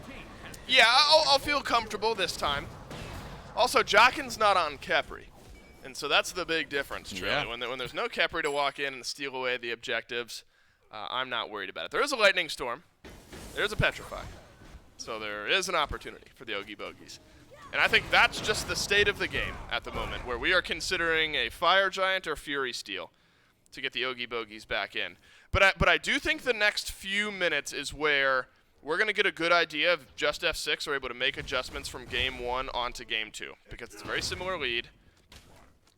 Can we push that lead further, where the Oogie Bogeys, bend but don't break was a lot of my takeaway from Game 1, where even though we're so far behind, we're going to lose one kill here and there. Can JUSTF6 make the adjustments to group up and win the fights in a big way, not just trade out 1-for-1, because the Oogie Bogeys just delayed the game a little bit too long. That's a teleport in from Oogie Bree. That's going to be behind Sodos, but ultimate drops onto Oogie Bree. Winnie the Pooh detonates Sodos, who falls for the second time this game. Rotwin considering a re-engage, but instead he'll send his way left as Toddy rotates in from the dual lane, grabs the kill onto Phantomu. Again, this is a 1-for-1 trade so far. Oogie Bogeys far behind, and beads got to be used out from Toddy. Oogie Bogeys not looking like they're 6K goal behind, at least in this fight. I mean, look where Lestemix is, not making that rotation. Oogie Bree once again sacrificing his farm and his tower for the well-being of his team, making sure he can help with that team fight presence. You get another pick on Sodos, you do get the beads, or his beads are already down at that point. I believe that Cobra's Kiss did catch his dash pretty much immediately, so unfortunate series of events for Sodos once again. But this time, I mean, Oogie Bree is making those clutch rotations to make sure that he helps out his team when they are this far behind. I don't think the lead has climbed to the point where it was last game, because it's only a 3-level lead for Lestemix right now over Oogie Bree. Once he gets to level 17, I look over and see Oogie at 14, 12, or something like that. Right. That's when I'll accept that it's a repeat of last game and they already have the 2-0. Here's the thing, Trelly. Oogie Bogeys, you're right. They got him right where they want JUSTF6. We got you right where we want you. We want you feeling comfortable early in this game. Don't you worry. But even the 1 and 2 Agni is ahead right now. Winnie the Pooh has been jumped on a good bit. That's always a threat, though, isn't it, with a Zeus? Where you got this big engage potential and ranged stun and damage potential from Sodos. It was always going to be difficult for Winnie the Pooh to position in this lane. And Rotwin is there on the ultimate to dash in. It feels like Winnie the Pooh needs 6 sets of beads in order to survive what JUSTF6 are throwing towards the mid lane. As Pyromancer looms over on right, would be a nice prize for JUSTF6 to widen up the gold gap just a little bit further. But slow playing. Instead, looking for lane pressure, a little bit more damage onto the tier 1 towers, and maybe regroup for some more fighting around the buff respawns. Yeah, it seems like Winnie the Pooh does opt to get that Legion down because of this sort of play that's happening right now. He's feeling that pressure. It really doesn't look like it matters, though. Sodos is in the River's Rebuke, but it doesn't matter. Christopher Robin with the Petrify. An overextension from Rotwin. Sodos was just not able to get in range to finish off the damage onto Winnie the Pooh. An individual kill gets dropped by JUSTF6, and it's Rotwin who gets taken down. Don't do it to me. And so, let's not panic yet if we're JUSTF6 fans.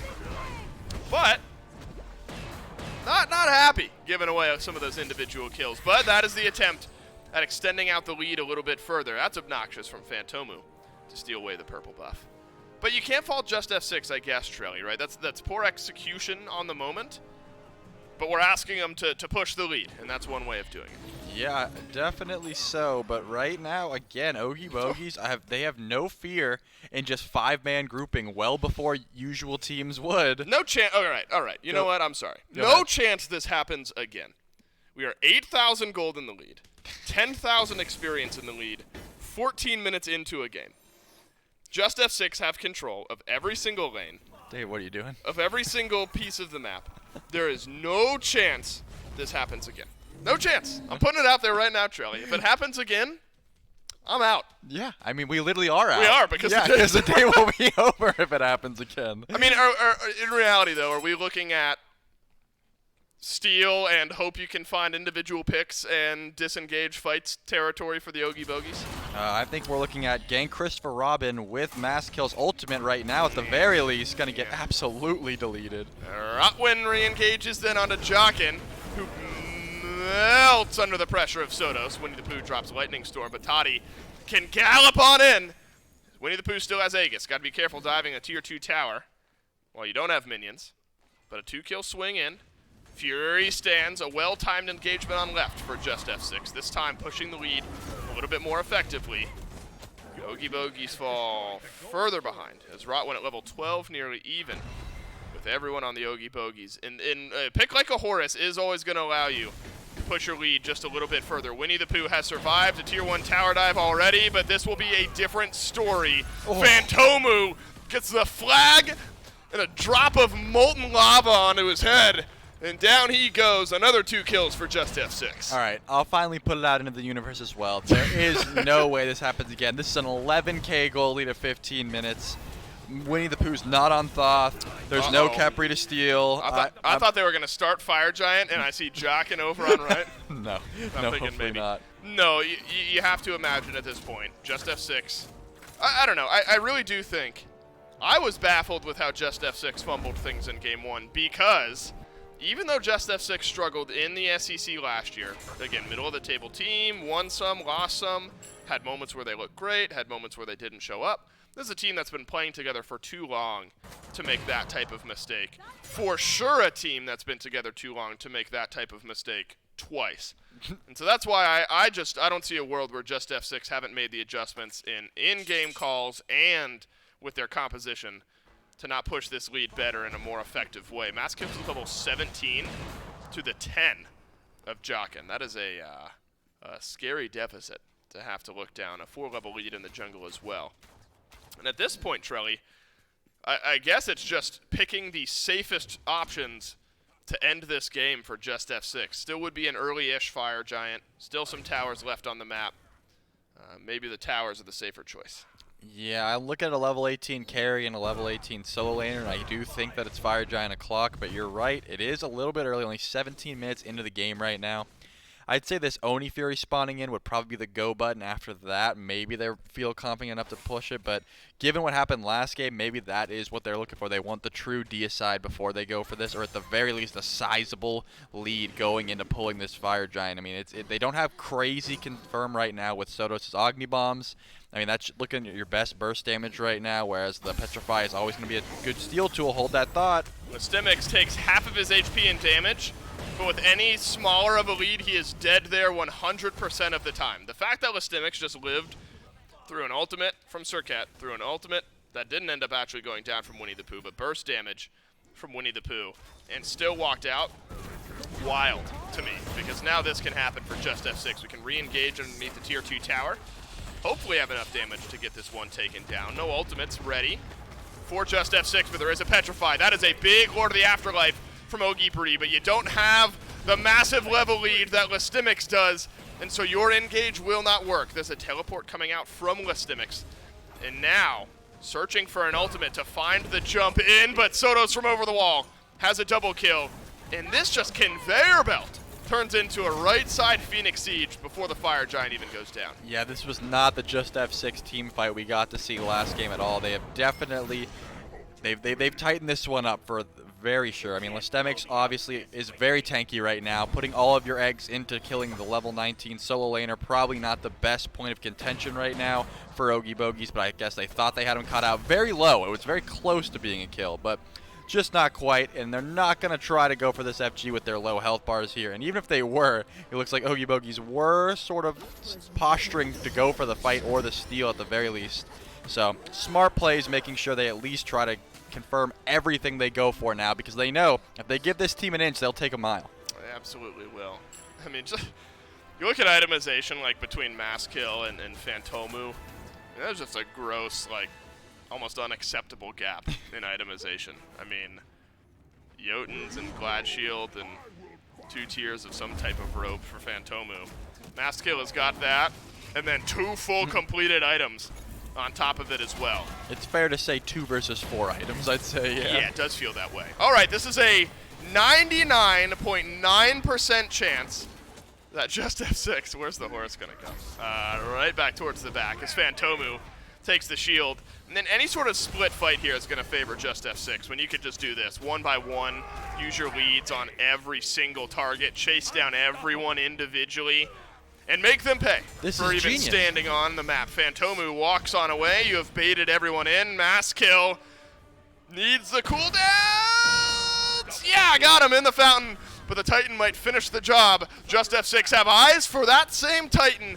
We just crest over 20 minutes. JUSTF6, they realize Yep. we don't need the Fire Giant There it because that's is. where we lost last time, and we're going to tie it up in game 2. That's why I said it's genius. Jockin is still alive. He was still able to steal the Fire Giant, but you cannot save your Titan. Smart call there. Obviously, they have the lead to just run that one down. So they figured out what they messed up with in game 1, and they did not let this lead fumble at all for game 2. I do feel like, Trelly, a big difference here is what Rotwin is playing in support. Yep. The ability for a Horus to continually push that lead in a way that the Cabrakan couldn't, I think a big difference maker. You like being aggressive on the Cabrakan, but it just got shut down, I feel like, in game number 1. Rotwin on Horus, and literally everyone else on JUSTF6. Your standout players from game number 2, we go on to game 3. Winner take all to qualify into the EU SCC. Don't want to miss it. Stick around.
JUSTF6 bounce back and maybe the most convincing way I have ever seen. A 20-minute game, and they roll over the Oogie Bogeys after capitalizing on the early game again. We're all holding our breath. We're waiting for the moment. Is it going to happen again? No, doesn't happen again to JUSTF6. Massive gold lead. No mistake about it. And now JUSTF6, Trelly, versus Oogie Bogeys. Winner take all, game number 3 to qualify into the EU SEC. A much cleaner way of ending out the game here in game 2. Yeah, it seems like they found their confidence after that first game fumble. Obviously, there was, I think, taking away some of those key picks that were, really the reason that first match kind of went bad definitely helped them out a lot. And then they were able to just tighten those bolts and make sure that they didn't lose this lead. Just a much better game from JUSTF6 the second time around. And I now wonder, again, you talk about mid-set adjustments, picks and bans wise. I think Nem, specifically for Mast Kill, needs to start being considered because now in back-to-back games, despite the result from game 1, Mast Kill in now 2 separate games has been able to at least get onto a killing spree at the start of the game. And Fantomu on the Circuit. It's another Circuit pick where the jungle has just fallen too far behind. And so, Trelly, I think now, if you're looking at picks and bans, I don't know if you're allowed to give Mast Kill this pick if Fantomu is going to be falling behind in the same way. But also a big difference maker in this one was Sodos, and the Agni and the ability to find that range damage was big. Yeah, it seemed like even though Sodos was pretty much the primary target in all of Oogie Bogeys' engagements, he was still able to get off this crazy amount of damage at a range. Was very safe on this pick, and obviously, taking a bunch of aggression, but still being able to get off the brunt of his CC and damage was just great play by Sodos. It was. And it was, again, we've mentioned the adjustments in picks and bans that JUSTF6 made to allow themselves to push their lead a little bit further. Sodos able to do that on a pick like an Agni. Mast Kill, just more effective this game. I think Rotwin being on the Horus was a big difference. Just the ultimates in the to the skies. Like, you're forcing the lead to get pushed because Oogie Bogeys can't say anything about it. Or it felt like at times they were able to avoid, the Oogie Bogeys were able to avoid the Kabrakan from game number 1. And so now I think we have a couple picks we need to start looking at here. Really, in my mind, Trelly, one for both sides, because Mast Kill has another really, really good game on this Nem to start things off. And on the flip side, the Circuit fell behind yet again. I think this is a 2-part question where A, are we taking Nem away? And B, are we putting Fantomu on something that's not the Circuit? At this point, I do think Mast Kill was a little bit oppressive on this Nemesis pick, obviously. Yep. He was just sort of everywhere he went, he found success. So I think by now, I think you're right. That first game was a bit of a fluke. Second time around, this is just too much to deal with. The game's on the line. I think, yeah, taking away that Nemesis is probably a good way to go. What is it? Fool me once, shame on you. Fool me twice, shame on me. Hopefully we don't get to a third time here if we are the Oogie Bogeys or their fans. Let's see how the Nem is addressed in the jungle. Oogie Bogeys in the first pick slot. And so if you're JUSTF6, because I don't think you're first picking a Nem, right, if you're the Oogie Bogeys here. I mean, there's just too much. I guess it depends on the way that the picks and bans roll through. But JUSTF6 in a unique spot here to maybe just grab a Nem if it's still there for Mast Kill. In either the first or the second pick. With that double answer back, there is a bit of an opening there. Jungle mindset from the Oogie Bogeys in their bans, but it's a Daji, it's a Bastet, 2 very strong picks, don't get me wrong. But it's not the Nem that has completely taken the last couple of games over. Thoth off the board as well for JUSTF6, and this will be pretty telling, Trelly. This third and final ban for the Oogie Bogeys. Obviously, we're putting pressure on Mast Kill anyway, as I've mentioned a couple of jungle bans. And the third won't be a jungle ban. It's an RDO. And so at least in the first 3, no Nem ban to be seen. Yeah, I was thinking Oogie Bogeys do have first pick here so they can kind of be a little bit just lenient with their bans, just taking away the Daji as they have been, and the Bastet, which is just ridiculous. But Izanami wanting to make sure their duo gets this insane pressure that we've seen so many different teams value right now. I think this is going to throw a little bit of a wrench in the plans. It's a little bit different style of pick, but on the flip side, JUSTF6 is just going to immediately grab that Circuit. Right, so the B question that I asked gets answered by JUSTF6. We're going to take Circuit for ourselves. Now, is that jungle, is that support, remains to be seen. We've seen Circuit in both of those roles. Still could be a world where you send something like the Nemesis right back towards Maskill in the jungle. And with the changes of bans as this set has gone on, Trelly, that means some of the picks that we often see banned out now available. Izanami, first and foremost, consistently banned out, but Bacchus is as well. And so as far as like the tier list goes and picks and bans for this weekend, it feels like Bacchus plus Iza is what every team wants, and Bacchus plus Iza is what the Oogie Bogeys get. Yeah, immediately I look at that duo lane and I think with a Frenzy start, there's no one that can ever hope to fight early game. No. And then I see the Thor that we've seen Phantomu, the pocket Thor pick that we've heard so much about this whole weekend. I gotta see, because Phantomu's been on Circuit twice now. We finally get to see this global Thor presence that has kind of been up in the air. A lot of people have been saying, is Thor good again? Is That's he good, back? up in the air for Thor. Yeah, That's there good. you go. That's good stuff, Wasn't Charlie. what I was going for. I appreciate you alley-ooping me on that Yeah, of one. course. But right, so the global presence that Thor brings that we haven't got to see so much of, we get to see if Phantomu can really bring that same success. But with the duo lane getting this much pressure already, the gank should be coming pretty easy. Yeah, you would think. And with, again, depending on the Circuit, no one from the duo lane locked in just yet for JUSTF6. We'll see if it ends up being a different pick for support or it does end up being Circuit down the stretch. That's now something at least the hunter for JUSTF6 is going to have a little bit more data on and hoping to avoid some of that early damage from the Bacchus, the Izanami, and the early pressure from the Thor as well. Horus looked fantastic for JUSTF6 in Game 2, and the ability to push that lead was not something that the Oogie Bogeys needed to be reminded of. And so going right back to it now confirms jungle Circuit here for JUSTF6, Trelly, and leaving that hunter pick to last. Wow, I'm just thinking about the triple global presence. If the Morgan does get locked in here, you could go double World Serpent, you could go double Anvil of Dawn. You could get across the map very quickly. Yep.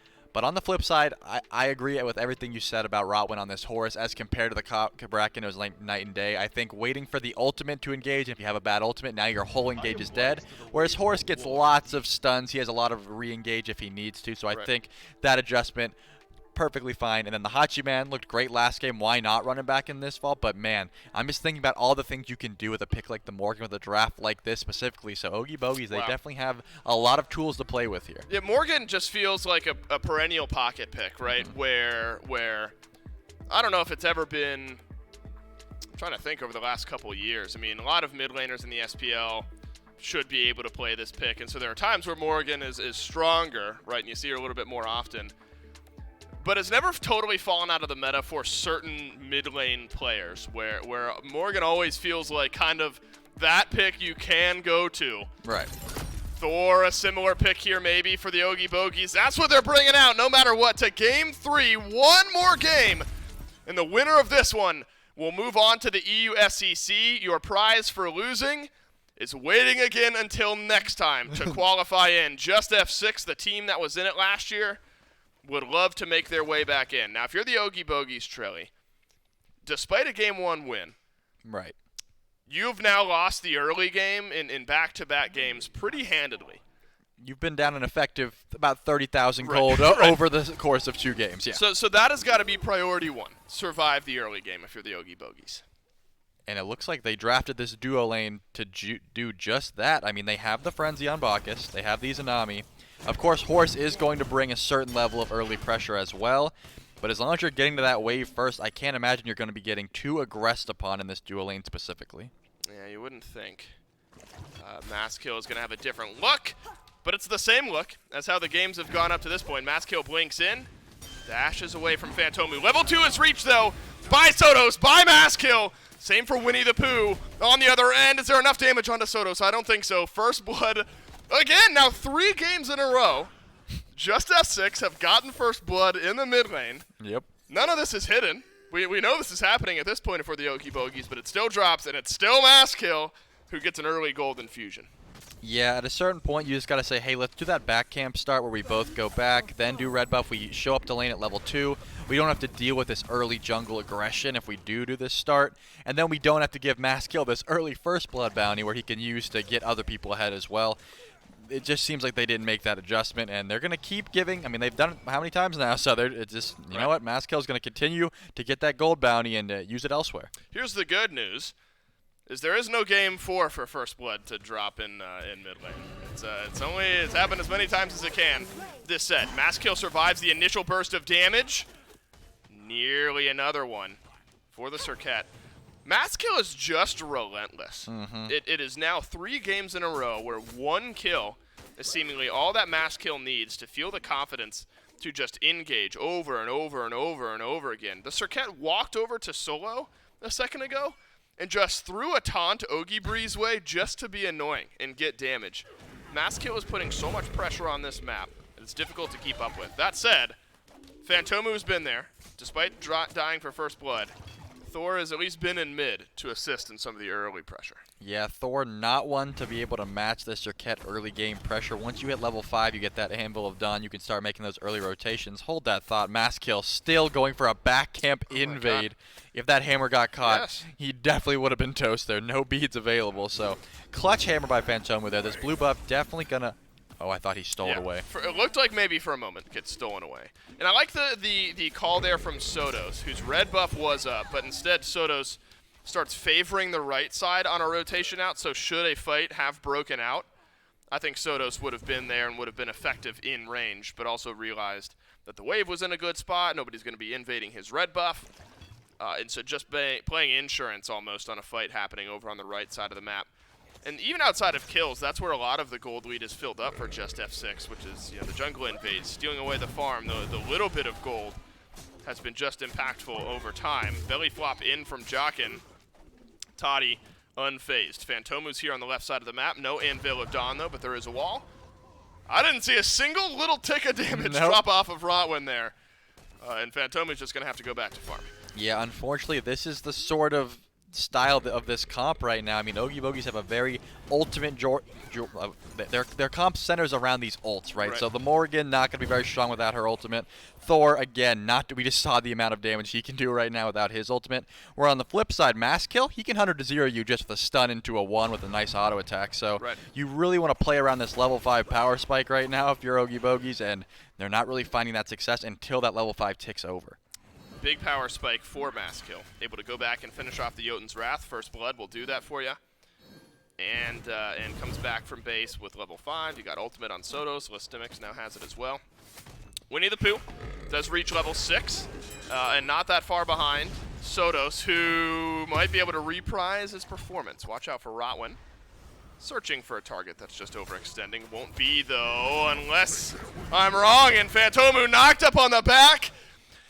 And just think, and that really, I think, Charlie, contextualizes what we're talking about when we say how much easier it is for Rotwin to push the lead.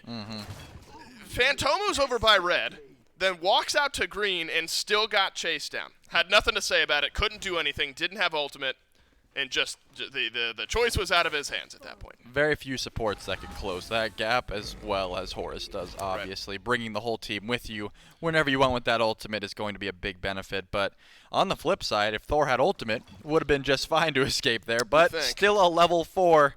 Phantomu is going to be doing no sort of anything right there, so has to get caught out there. Great chase down by them. Now tick over to level 5. So the question is, where do you go? Exactly. Where do you find your aggression if you're Phantomu right now? Because the lead has been spread around. I mean, right now, I will say Oogie Bogeys is a level up on the Listemic. So maybe you turn towards the solo lane. Yeah, but he did just tick over, so now they're about even. Right. Close enough, though. A slight lead, though, there. Level 6 for Masskill, so the 1 level lead over Phantomu. And that's not been a phrase that hasn't been said throughout this set so far. Masskill has felt just fine in the jungle. But the potential of the Anvil of Dawn, I mean, like, this has got to be it for Phantomu. Nobody is like ridiculously far behind at this point. Just the 1 level lead for Rotwin. Duo lane doesn't feel horrible right now for Christopher Robin. The world is your oyster if you're Phantomu. Unfortunately, Sotos is going to close that right on up. Walks a little bit too far forward. And is that just good intuition? I'm trying to see how Sotos would have seen that.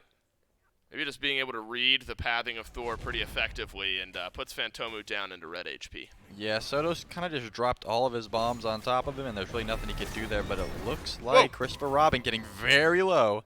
Is is Rotwin going to drop ship us? No, I think beneath the tier 2 tower is a little bit different from by the green buff, Trelly. So we're gonna play the re-engage a little bit slower here, but now purple buff gets taken away.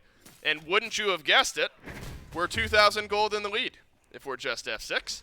And Oogie Bogeys have fallen a little bit behind. Dash in and damage from Toddy. Anvil of Dawn up. Anvil of Dawn down, but hey, you've got to the skies and it'll get you out just fine. Oogie Bogeys searching for the reinitiation. It was there, but the disengage just too strong. Mass kill despite a numbers disadvantage. Wants a fight in the mid lane. Transformation out of Winnie the Pooh into the Circuit yet again. A taunt back in, and there's enough damage this time. Oogie Bogeys finally get their first kill of the game. I gotta say, maybe mass kill, hold that thought. Sodos is a little bit walled off here. Winnie the Pooh not gonna have the damage. I don't think that mass kill has faced a Morgan in a while, because if you do ult her, whenever she turns into someone else, that ult goes away completely. So just turning into mass kill after mass kill ulted, then able to ult him, get the full last breath damage off. I mean, that's the easiest solo kill you're gonna get all game. Winnie the Pooh just knowing his matchup and mass kill diving way too far there. Great heads up play, and now you have a level 9 Morgan with a lead, which is gonna be pretty solid for you. Yep, now Winnie the Pooh with the potential. Still there for Phantomu, but Winnie the Pooh still with the potential, especially now with Doom Orb. If you're going to rotate out, makes it a little bit easier here for Morgan. And that kills onto Mass Kill. And up in game 1 and up in game 2, Mass Kill was a couple levels ahead of Phantomu at this point in the game. And so the survive the early game plan has been effective for the Oogie Bogeys, but Rotwin has just been relentless. That forces an ultimate out of Jockin. The Intoxicate sends Mass Kill and Rotwin running. It feels like it's just that two-man rotation. Rotwin plus Mass Kill everywhere is going to continue to snowball things. Yeah, they're trying to put their attention towards Winnie the Pooh. No sort of hold that thought. Anvil of Dawn, dunk in. Toddy dashes away, has ultimate as well. Double tap. Doesn't connect from Phantomu. Where's the wall cooldown? You don't have Not those. close enough. Phantomu won't be able to chase that down. So there's been a lot of initiation from the Oogie Bogeys, but the damage just short of really connecting. We've seen this story before. Rotwin to the skies. Where's that little Horus portrait? Right now, it's behind Jockin and Phantomu. It is the same thing over again. Yep. Where you chunk down a target, and then we just Horus ult in way behind them and finish off the kill. I mean, as you harped on it, just the Cabrakan could never bring this level of aggression. Obviously, Rotwin has found his stride on this horse pick, looking for the aggression, doesn't work out, to the sky, follows behind them, and it's worked out twice now. I assume it's going to continue to work out until they find a way to stop it. Still their one shimmering ray of hope, though, is the Morgan. Winnie the Pooh does have his ult available, 1-0 right now, sitting pretty at level 10. You're going to have to play around this team fight ultimate, though, because the Morgan cannot be wasting these to try to survive right now. Yep, absolutely. Mass kill. See where that item connects. Runeforged has been pretty popular on the Circuit as well. Still a 3,000 gold lead, though, for JUSTF6. At this point, it was 4,000 or 5,000 in the last couple of games. And so while it's not great for the Oogie Bogeys, it's not as bad as it has been. Gold Fury is up, though, and that's where we've seen the first big swings in a couple of these games. The left side of the map has just been constant fighting so far for JUSTF6 up against the Oogie Bogeys, and the rotation power of Rotwin has really been what's brought that to the forefront. 1 level lead for Toddy over Christopher Robin. And so you're picking this Iza, Trelly, hoping that lane pressure is going to be there for you. You're going to survive. You at least hope to be even on the Iza pick. But Toddy has played this lane well. Yeah, definitely played this lane well, and Christopher Robin has had to deal with this pretty much all game. This Horus that's just lurking in the jungle, trying to find ganks wherever they can. Mass kill as well now, showing some face over here. They know that purple buff is about to spawn, and they're just kind of posturing towards it. Toddy has pressure into Christopher Robin. Mass kill on the other side. Nowhere is safe right now for the Izanami. Phantomu takes a chunk of damage from Sodos. Is an Anvil of Dawn if you want to drop on the Agni's head. That could be an effective way of evening things up over in the mid lane. Jockin jumped on twice by Mass Kill and Rotwin. Damage hasn't flown through just yet, but Sodos deletes Phantomu. Mass Kill in on a kill as well. A 3-kill swing, and Sodos doesn't even die. Didn't even need to use the bead. Spear of Deso into Spear of the Magus. Oh no, and Christopher Robin's going to die as well. It's a 4-kill swing on left. All And of this. that's where the game feels like it might break. All of this while Oogie Bogeys is 1,000 gold down in solo, not even in the lane anymore, posturing towards maybe looking at this gold fairy, but can't even. Had to use the World Serpent just to survive over in that lane. Lystemix is putting on a clinic while we're watching JUSTF6 pretty much dominate this left side of the map. Oogie Bogeys trying to get any bit of farm that he can here. Just, for me, it's Rotwin right now, finding all sorts of aggression, being the headliner of his team, facilitating all of the action. And then Masskill's able to find so much CC off that other setup, and the damage dealers are always there to follow up. JUSTF6 were a consistent team in game one, and this is the JUSTF6 team that deserves to be in the EU SCC. We have seen a JUSTF6 team that has fallen short of that style of goal, but seemingly making no mistakes here in a very, very important game three. Came down to the wire. Still an opportunity for the Oogie Bogeys to turn it around, but JUSTF6 are turning out that light at almost every single turn. This one was going to say no different, but Phantomu will live. It is barely. This is normally when we would see Rotwin to the skies, find the back. Phantomu goes back to farm. Rotwin would have been there to answer, but it doesn't feel great that at 12.5 minutes you have to channel your back even behind your green buff. Oh no. Rotwin might. No, we're going to try again. Now, Phantomu will live. Just took a little bit longer to get back than he'd liked. Rotwin was definitely hungry for that kill, as he's done so many times behind that green buff at this point, so you are definitely not safe. I think that Phantomu recognizing that and hammering a little bit further away. Now he'll grab the green buff. He really wanted it with that low amount of HP there, but decided against it. Smart play there, as Masskill is proxying Christopher Robin's wave between towers right now with no threat in the world. Phantomu dunks on Sotos, who just dashes away. Yeah, you know, when an Anvil of Dawn is like almost being treated as an initiation for JUSTF6 at this point. Like, oh, you're delivering a Thor to me. Thank you. I can kill you now. You're in a rough spot if you're Phantomu. Frenzy gets used, and just look at the death ball of JUSTF6. You'd love some AoE right now if you're the Oogie Bogeys to finish off these kills, but it's not there. Double kill for Toddy. Winnie the Pooh around the backside of this fight. Stun onto Toddy, who uses the beads, uses the Aegis. Winnie the Pooh, you will pay for your crimes, silly little bear. Toddy has a triple kill, and the Oogie Bogeys lose 4 yet again. I mean, I don't blame Oogie Bogeys there if you just have to look for some sort of avenue back into this game, so had the World Serpent, could have bailed if he wanted to, had to try to pick up one of those shutdown kills. Unfortunately, Jormungandr, when surrounded by CC, very difficult to get that second ability off that Bellow, is not going to do too much damage if you never get to confirm it. Even though, going for this Chronos Pen and Divine Ruin build, as Masskill finds Christopher Robin once again, this one's going to be close. Ooh, it's close, and it's a trade. Honestly, maybe better for Christopher Robin to at least get a kill. As it was an 0-3 Izanami up to this point, and puts Masskill off the map. Phantomu hasn't been able to just breathe and farm up his own back camps at any point this game. And so I think the ability of Thor just to stroll through the jungle, take camps on the right side of the map, on the back side of the jungle, a win for the Oogie Bogeys. But it's a tall hill to climb here at this point. Trelly, the itemization so far ahead for JUSTF6. And again, I think this is a JUSTF6 team that brings such a unique play style to the EU SEC. Nice double stun from everyone. This is a good initiation from the Oogie Bogeys. Aegis, worth its weight in gold for Sotos as he's able to stave off defeat.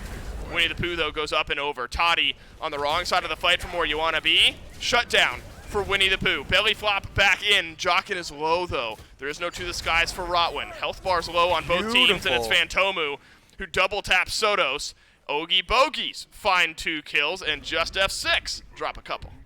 Well, Dave, now we're starting to get those shimmers of what happened in game 1 here. Phantomu, beautiful wall over the wall of red buff, able to pick off that last kill. Sotos living for just way too long there, but I will say you do still have the level 16 Osiris that is standing tall here. Hasn't done too much damage, but really hasn't had to at this point in the game. Hasn't really need to rotate over. Now, though, you do have this Fury spawning very shortly, and that will be the next team fight we're looking at here. Hopefully, JUSTF6 brings their whole squad here, because if not, It seems like once this Yorm started rotating over, every single time Oogie Bogeys shows his face in these early fights, it starts to give a little bit of life to this Oogie Bogeys roster.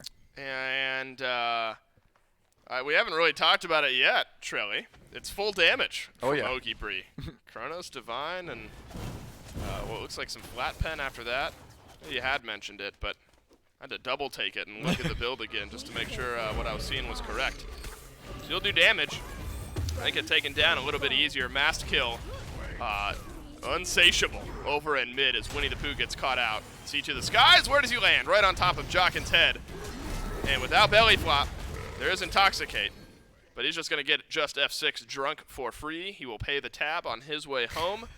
And the Oni Fury under the eyes of JUSTF6. Yeah, it looks like maybe they're going to backtrack here and try to find a pick at this wave. Maskill will not let Christopher Robin exist even for a second to get some farm, as just the carries of JUSTF6 are going to pull this Fury by themselves. They can just pass it back and forth because Maskill does not want any camps on this map right now. And Veil of Dawn after the dash.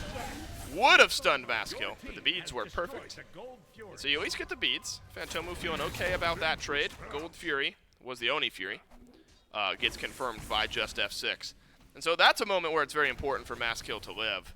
Otherwise, you're giving a kill back to the Oogie Bogeys while you've got an odd-numbered fight happening over on right. But Maskill makes no mistake and is quick on the beads. Yeah, Christopher Robin having to just go for that Executioner at this point. The kin size would have been nice, which is what Toddy went for here, but you need penetration more than you need HP shred. There are some tanky targets coming at you, and it's just like this. Oh, my goodness. Consistent pressure on this Izanami. Yeah, I mean, this has just been tough. There's an answer back, though, as Maskill gets bursted down by Phantomu and Winnie the Pooh alike.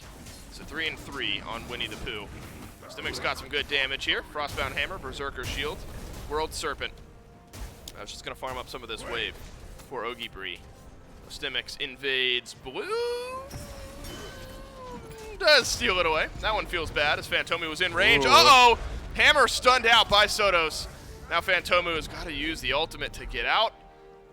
I've seen an Anvil of Dawn used for a gank tool like once or twice this game. Oogie Bogeys jungler Phantomu just hasn't been able to use it to be effective.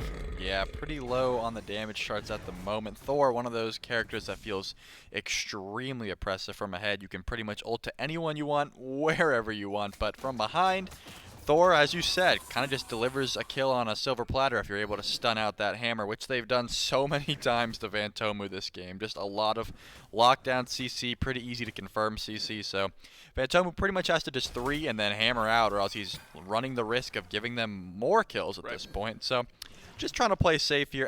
Can I just look at Soto's damage real quick? 13,000 damage right now. Hefty. Out of the mid laner for JUSTF6. Yeah, that is a nice chunk of damage. Nearly gets the solo kill onto Winnie the Pooh. Having Deso, Magus, and Soul Gem will do that for you. Big burst damage for Sotos. That was like, what, 1,000+ damage swing there for Sotos? Before our eyes, climbs up the damage charts. Even further. Yeah, we did just have to check it out right before that burst happens, but here we go. Nope, they're just going to go for the Pyromancer here. Still playing it very smart. Obviously, your ADC is over in left lane.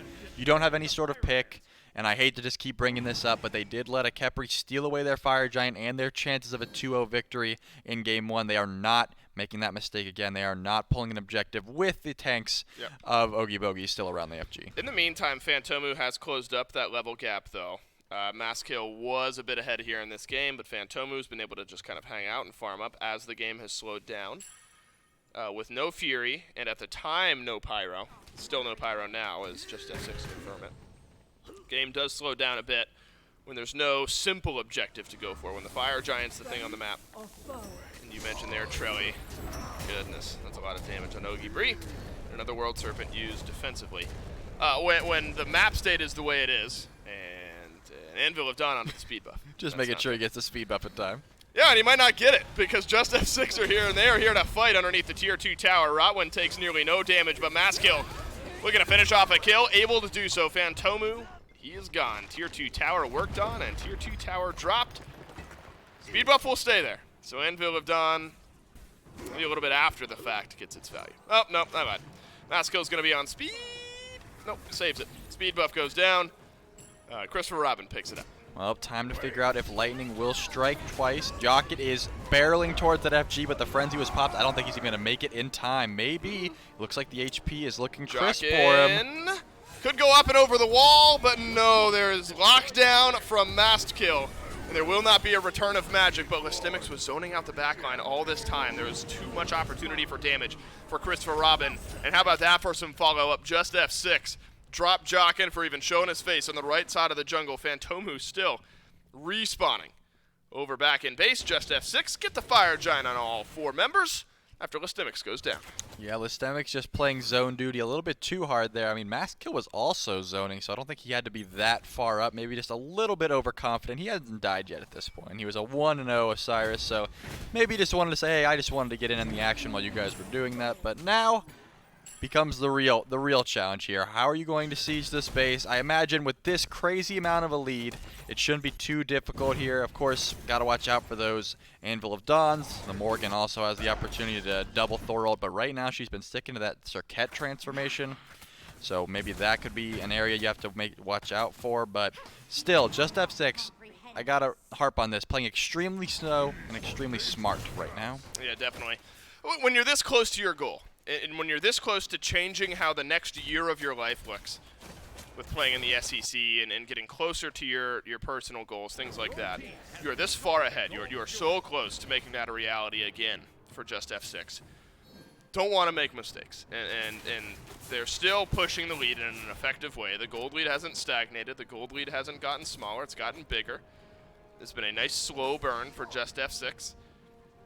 You're on the doorstep of making your way back into the EU SEC. You had to go through the losers bracket. You had to have some 3-game sets. This one was very dramatic. Maybe should have been over in 2, but you fight back in game 2 and push us on to a game 3. You are so close, Trelly, that I don't think you can fault any of these guys for taking a deep breath just prior to what could be the final fight of the game at 24 minutes. No, definitely not. Making sure that they check all around to make sure that no one's lurking in the distance, no one's looking for any picks. Nope. They're going for a 3-2 start, it looks like here, where Maskkill and Listemics are going to run it down mid, whereas the carries and the support are going to be going in left lane here. Let's see how this engage goes. We haven't gotten to talk much about Oogie Bogeys' build just because Yorm hasn't been a part of it much. Watch the Horus icon going into the base of the Oogie Bogeys. They're going to be caught out beneath their mid lane. Phoenix, the stun connects right as the ultimate drops through, but it doesn't matter. JUSTF6 find the opening kill.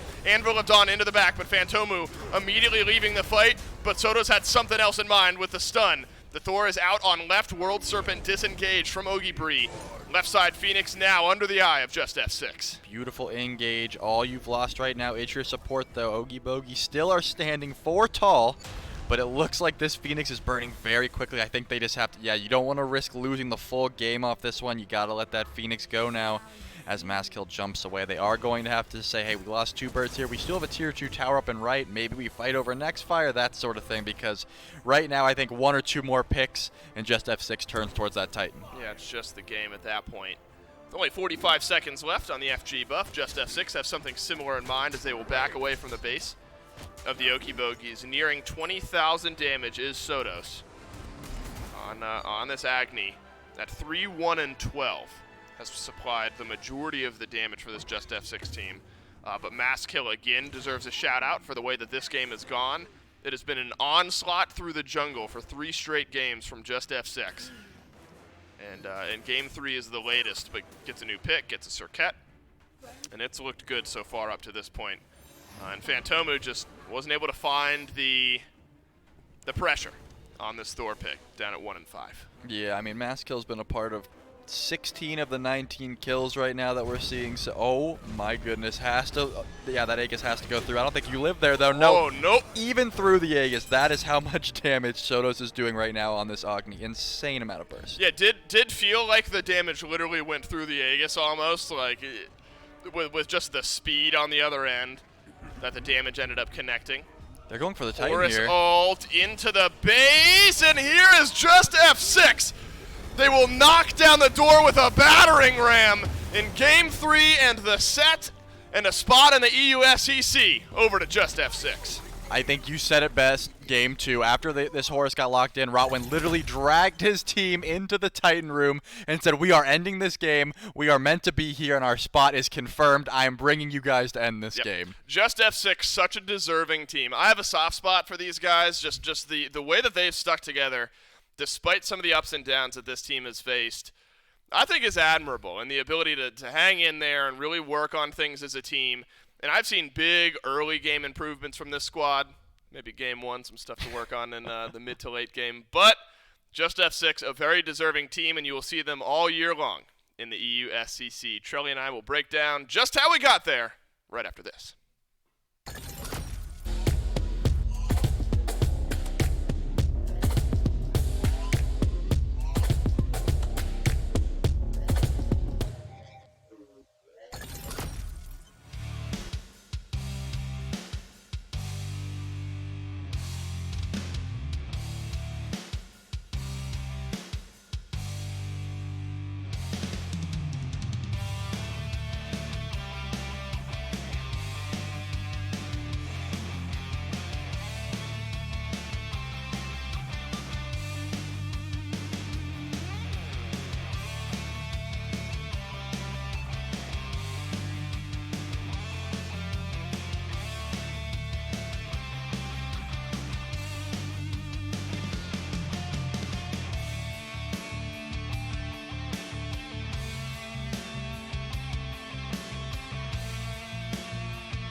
I've been wondering what has happened to you now.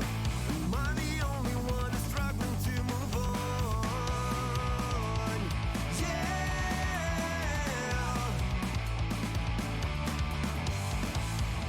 Guess I thought that this was meant to last. Now I wish I was still living in the past. Yeah.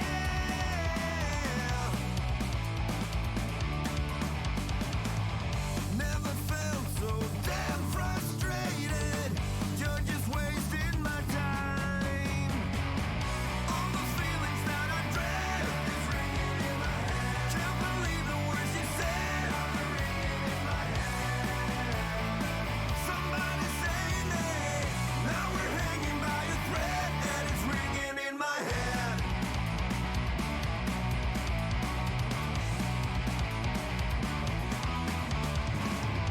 All your friends are now my enemies. Always tell you what to do. Can't keep up with all the bullshit they're throwing your way. Always looking for the easy way.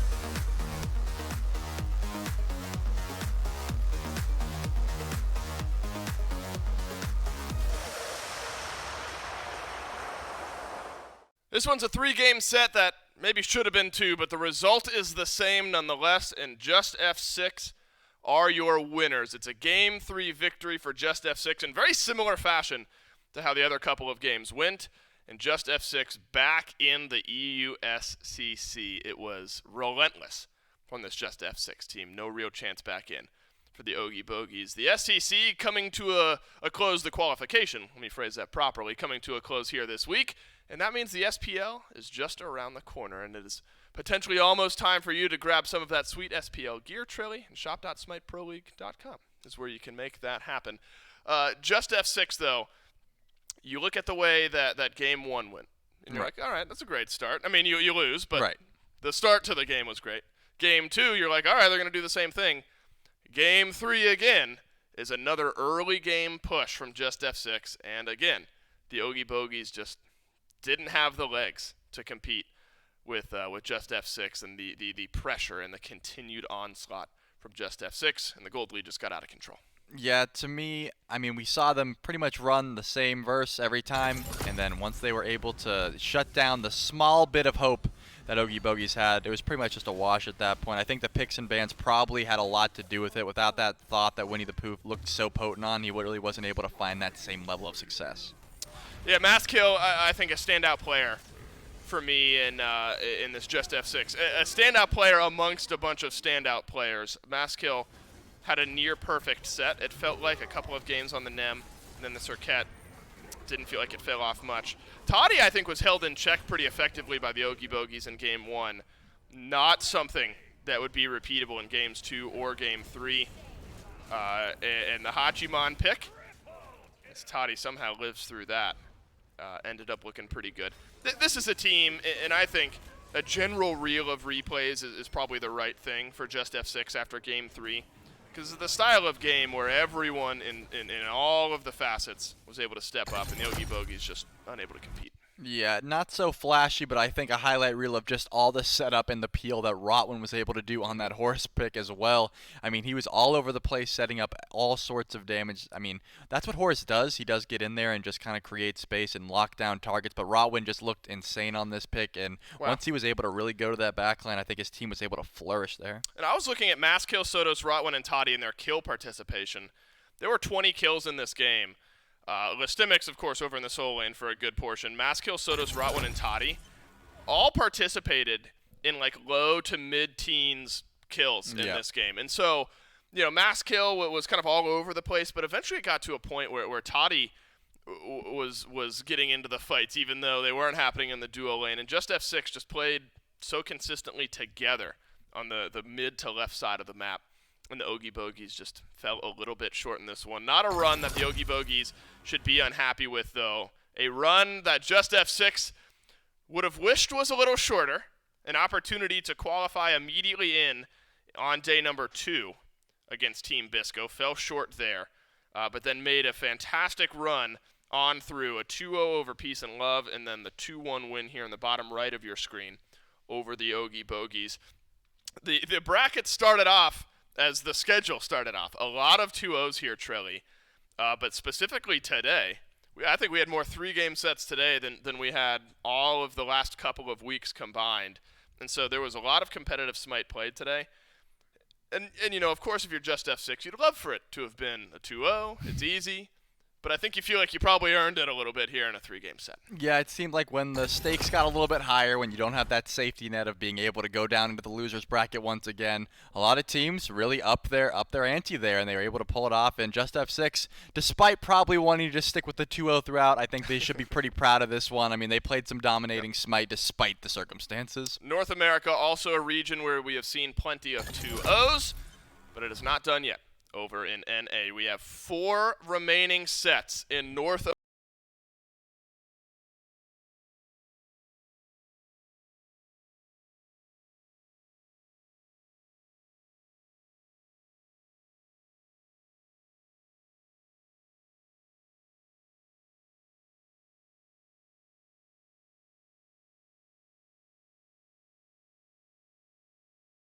You can make a argument that all of them should have a spot, but only 2 after tomorrow will qualify into the North American SEC.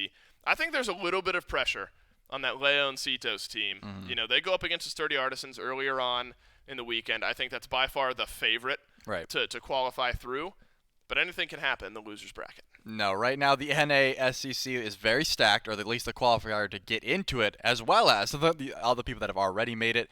They have a lot to prove right now. Everything is on the line tomorrow, and if they don't bring it, I mean, it's going to be tough because all these teams right now look very solid. A lot of competitive Smite today, and a lot of competitive Smite still to be had tomorrow. The final day of the North American SEC qualifier starts tomorrow at 11 a.m. Eastern Time, right here on twitch.tv/SmiteGame. On behalf of myself, Trelly, all the other casters, everyone back in production, thanks for watching, and we'll see you guys tomorrow.